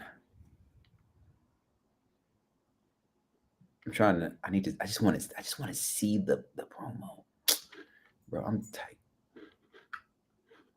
It's not on the WWE Twitter page. They got stuff, but I'm looking for the promo. They got a lot of hype videos. Oh, okay. I'm just looking for the promo. Oh, here we go. I got it. All right, I'm gonna share my screen. All right. We're gonna get up at. We're gonna close it out after this. I got everybody on that. Yeah! Hey, Brian, you a tough SOB, but keep it 100, you ain't never been in the ring with nobody like me. Hell, I'm America's most. Hell, you know what time it is? You better get in when you fit in. Cause tonight, I'm about to beat your ass from post to post, live on NBC, from coast to coast. You know what I mean? 5, 2, Yo, come on, sir. man. Yes, sir. You get that feeling? Yes, sir. Get that feeling? He the boogeyman. He a real life boogeyman. I know we have the Von Erichs, we have the Flairs, we have the Rhodes. That family right there. Whole generation. Like once in a lifetime. Like how are they all so good at this? They are all really, really good. It's legit in their blood. Like it's probably all like what would Jacob Fatu do if he wasn't a wrestler? Exactly. Exactly. And you know, there's another one out there. Was Zilla Fatu? There's another one. It's like 100 of them. Yo, let me be honest with you. I'm gonna be honest with you. The Samoans, Polynesians, Hawaiians. I don't want to sound scary, but listen, I ain't beefing with not a one ever. Not a one ever. One, I'm gonna be honest, I've yet to meet a Samoan male or female that was smaller than me. I'm 5'8", 160. All of these people are like beast. And they all can fight. And if you fuck with one, you're fucking with multiple of them. Do you really want them problems? Nope. I got enough problems. Mahalo, brother. I got enough problems. Bam said Kendrick is singing Not Like Us in the Super Bowl and Drake can't do nothing to stop it. What do you think? This is sports related. Do you think we get it? Yes, he is going to dance on that man's grave whenever he can. You think so? He hates him. I think he legitimately hates him. I think he does too. I think we will get first off, if there was a bet, like if I had to bet on what would be the first song played at the Super Bowl, I actually think it would be this is It's what gonna be something with you think it's gonna be something with SZA? This is what I think the first song is going to be. Yeah. All I ever wanted was a black grand national. Fuck being rational. Give them what they ask for. It's not enough. That's what I think the first song is going to be. That's what I think it should be. Because he can them. This is why, listen. Did you see the promo video of SZA and him? You saw them marching feet? I was like, oh, so there's definitely going to be a marching band, which means if there's a marching band, then you have to think certain songs like not enough. You see all them horns and all that? I'm like, oh yeah, now this at a Super Bowl? And he gonna do now like us with a marching band because Twitter was talking about that the second that song dropped. How it was gonna be at the Black Homecomings. Now, if y'all don't think we not gonna hear, I see dead people. Come on, man. Listen, as soon as I hear that, I'm running to the TV. What? I see dead people. I'm running. Listen, dog. Drake, listen. I think I see dead people might just be enough, or we might just hear some. As soon as I hear that, I think, ooh, honestly, at this point, even if Kendrick don't perform it, even if he just put the horns on, even if he just say I see dead people, even if he just have the instrumental on, that Drake has made that song 10 times more worse than it initially was by the defamation lawsuit. Yeah, he gonna play that song. Team's gonna come out the locker room early. What's funny is, I don't know if I've seen many sporting events now that don't play that song as like stadium arena music. Exactly. Listen, Drake. Drake.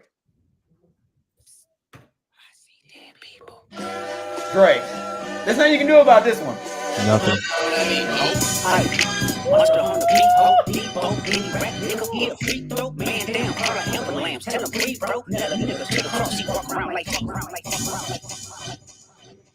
Come on, bro. Come on, bro. And the certain thing, he can just, Bam just said it. He can just be like, certified lover boy, certified pedophile. Wow. That fuck him up. Like what? Yo, dog. Drake, it's a good thing you're in Australia right now. And that's funny as hell. Stay there. You just stay there for the next 2 weeks, my brother. Stay there, my guy. Stay there for the next 2 weeks. Oh man. I just know he's sick. He was up there like, nah, you following through. And he said, I got you. You got it. Real quick before we get out of here. The Aces get Jewel Lloyd and pick 13 in the first round. The Sparks get Kelsey Plum and pick 9 in the first round of this, and in the first round of this draft, and a second round pick as well. Yep. Storm get the second overall pick, Lee Yoru, and a first round pick next year. Yep. Thoughts?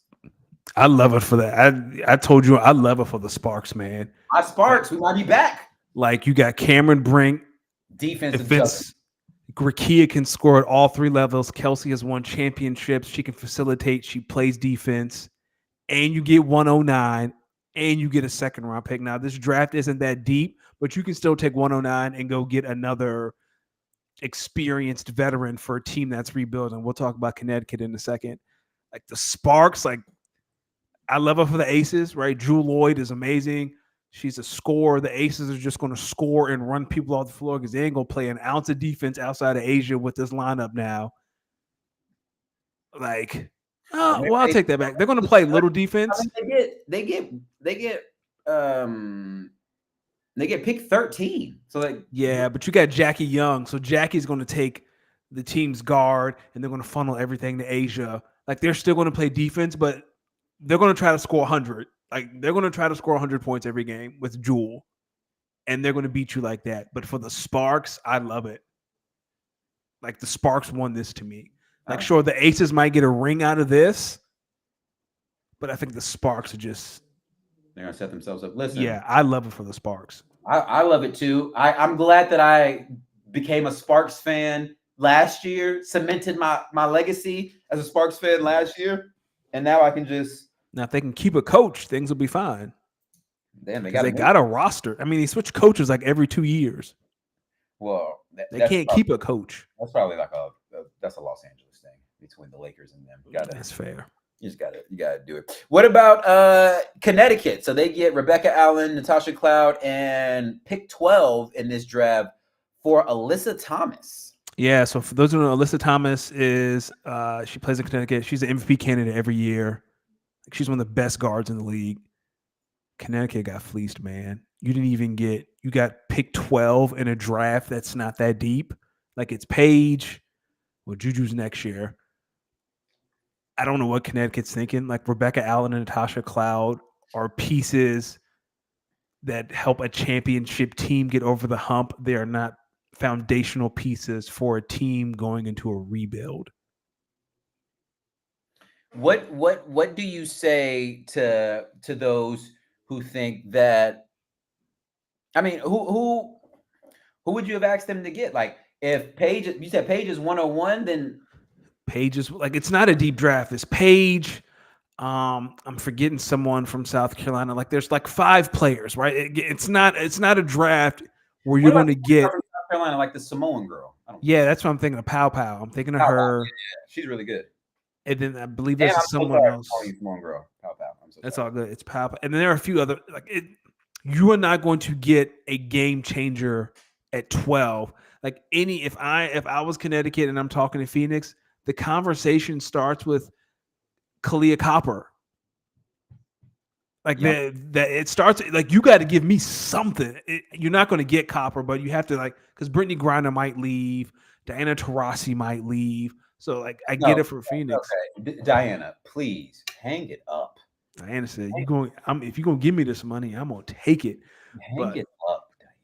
I don't know, man. I don't like it for Connecticut unless there's another shooter drop. I think Connecticut got fleeced. Like Phoenix just got an MVP candidate to put alongside Kalia Copper, who was a Finals MVP. They're making a run. If you're Minnesota, are you scared? No, you have the MVP. If you Minnesota are the Spurs. Like we're gonna play Minnesota basketball. We don't need a roster top to bottom of stars. Now they have stars, but I don't think they're going to go do anything drastic. Are the Liberty scared? No, because Satu Sabally is going there. Who? Satu. So Satu Sabally played in Dallas. They call her the unicorn. Satu can do anything when she's healthy, right? She's a long wing. She can run your offense. She can shoot. She can defend. Her sister plays in New York. And Sabrina was her teammate at Oregon. So Satu's talking to Phoenix in New York. I don't know why she's playing games. Like she's going to go to New York. And New York will probably repeat with her. Because that's the kind of piece you need. You got to find Benaj Laney Hamilton. I'm sure you can get a first-round pick for her if you want. But yes, Satu's going to go to New York. And she should. It's good. It's good. Last question for you. Then we get out of here. So your Eagles are picking either 31 or 32. Do you already know who you would want them to potentially take? Well, Abdul Carter, the DN at Penn State. No, hear me out. Hear me out. No, he is on draft. He is on social media wearing his Eagles jerseys. It feels like he is really tanking to be an Eagle. It's not going to happen. He's just an Eagles fan. The best tackle on the board because it's time to find Lane Johnson's replacement. Right? Like I know they need an edge rusher, but is this a deep tackle draft? I know last year was. I don't think this year's like a deep tackle. There's the guy from LSU. I think there's the 2 guys from LSU. I think there's a guy from A&M maybe. Like I don't think this is a deep tackle draft, but I don't think you have a lot of teams that everyone drafted their tackle last year. So there's a world where a tackle drops to them. Does anyone in this draft kind of stand out as like, whoa, this guy is going to be an instant All-Pro? I know they said that about Abdul Carter, but I don't know. Ashton Genty, like that's. I don't even know about that one because that's what I'm saying. Like I don't. He's. And they say something about his What the Pass injury report say? the pass protection. Oh, okay. Like I don't like this isn't this doesn't feel like a draft where there's like that stud. This feels like a very quality starter draft, not franchise altering draft. That's kind of what I'm thinking too. Like, I feel like a lot of people are going to look back at this upcoming draft, and say, "Wow, there's a lot of quality players in here." Maybe not like Josh Allen's, Lamar Jacksons of the world, but you're going to find. It won't surprise me if teams 11, 12, 13, 14, 15, 16 find like one of those teams finds a really good wide receiver or a really good lineman or a really good defensive lineman. I'm looking at the Packers at 23. Akili, I'm not saying Genty won't be a star. I'm saying he's not Micah Parsons. No, he's not Michael Parsons. I really think where Genty lands will determine more if he's going to be good or not. Like, let's just say for example, let's just say the Eagles let Saquon walk and Ashton Genty ended up on the Eagles. Let me tell you something. I'm hammering the over on Ashton Genty's yards next season if that's the case. Wow. But like, let's just say the Cowboys end up with him at 12. I think that's probably that fits. Like a 1,500 yard rusher, maybe. So we'll see.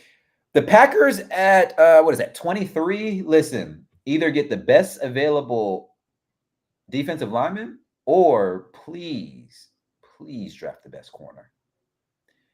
Then I need y'all to just go to T. Higgins and just offer him whatever he wants. Whatever he wants. Y'all need wide receiver 1. Especially with Christian Watson probably being down for the foreseeable future, ACL injury. Let's go get it. You excited for the Super Bowl though? Come on, man. It's part 2. I think win or lose, y'all should be happy about where y'all are going as a franchise. Y'all have been I try to separate the fans from the organization. Organizationally, this is the Eagles are a really good organization, really good, well-run organization. So I'm quite impressed with their ability to retool their rosters, have different reiteration of their roster, and they have, some pretty consistent success. Granted, it's no team repeats as champions of the NFC East, but that's neither here nor there. The Eagles just find new ways to reinvent themselves, and they keep winning. The Chiefs, man, a fucking 3-peat? I don't know. I'm just enamored. Like, once they won the one last year, I said, okay, if it's not the Packers and if it's not the Lamar getting his first ring, these guys winning a third one in a row, it would be cool because you can die and say you saw a football 3-peat. Not a basketball 3-peat is one thing. Because, by the way, KD don't tear his Achilles. That was a runaway win for the Warriors in that series. Yeah. Everyone knows that. But he's the best quarterback we've ever seen. Like, he's the best ever. Like a football 3-peat. Do y'all know how many things have to go right for a football 3-peat? No, do you know how many things have to go right to win one ring? Then to win 2 back-to-back. Then to make the Super Bowl for the third one. That's where a lot of teams fall off. A lot of teams don't even make the damn game. Yep. It's impressive. It's like he's the best quarterback I've ever seen. And if he wins a third, my only fear is if the Chiefs win a third, I think we see a lot of their play. They're running us out of the building. If the Chiefs win a third, it honestly wouldn't surprise me if a lot of the older players call it. Oh yeah, like that's I could see mass exodus via retirement. Yeah, especially like if you're Travis Kelce. Travis Kelce, these other guys, Joe Tooney's, like some of these guys, like, all right, guys, we're like 3-4 rings, like we've done it. We've done a 3-peat. This is we all going to the Hall of Fame. Yeah, like this. If they become, let me ask you last question. Seriously, if the Chiefs win, would you consider it the best dynasty in pro football history? Yes. 3 in a row, right? 3 in a row, 4 out of 5. Yeah, I'm with you. Yeah, I'm with you. We're one win away from witnessing the 2020 version of the 1990s Dallas Cowboys. Yeah, I think they're beyond that.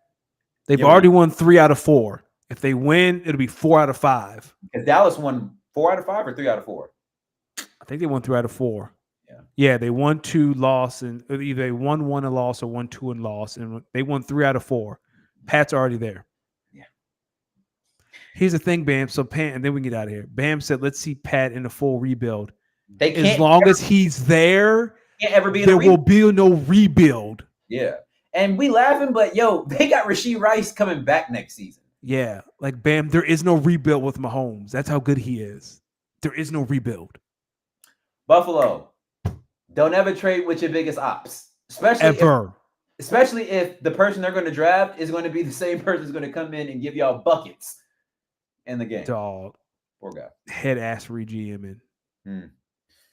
Hey man, this is a great show. I hope you enjoyed the Super Bowl, win or lose. I'm going to be praying for you. We'll see. Maybe the Eagles pull this out. If they do, I'd be happy for Saquon. Be happy for some of those players over there. Still not happy for IG Caption Man. Probably won't be happy for IG Caption Man. But I'd be happy for you as a fan and as a brother. Hey man, I've already mapped. Like I said, I've already mapped out like the parade. Like I'm gonna catch the train. The train is near City Hall. I'm gonna go to Angelo's to get a cheesesteak with my dad. I'm just looking forward to that if they win. See, that's what sports is about. That's what sports is about because it brings lifelong memories. That's right. Like I remember watching Aaron Rodgers and the Packers win that Super Bowl way back when, and just sitting there saying, God, this guy right here, number 12, how many more of these is he going to take us to? Because this might be the greatest ever. Little did I know this fucker would never get back to that one. Yep. Would never get back to that game. Jalen Hurts has more Super Bowl appearances than Aaron fucking Rodgers. Everybody, y'all have a great night. Be safe on your trip. We'll miss you next week. Yeah. Make sure you follow the pod at @speakonit_pod. Make sure y'all follow myself, Los Demix, LOSDEEMIX on all social media platforms. Follow my guy Danny Ocean at DannyOcean41. And hopefully, if you're hearing this in due time, Akili will get that belt sent to him. Y'all have a blessed night. Thank you for showing up. See y'all next time. I see dead people.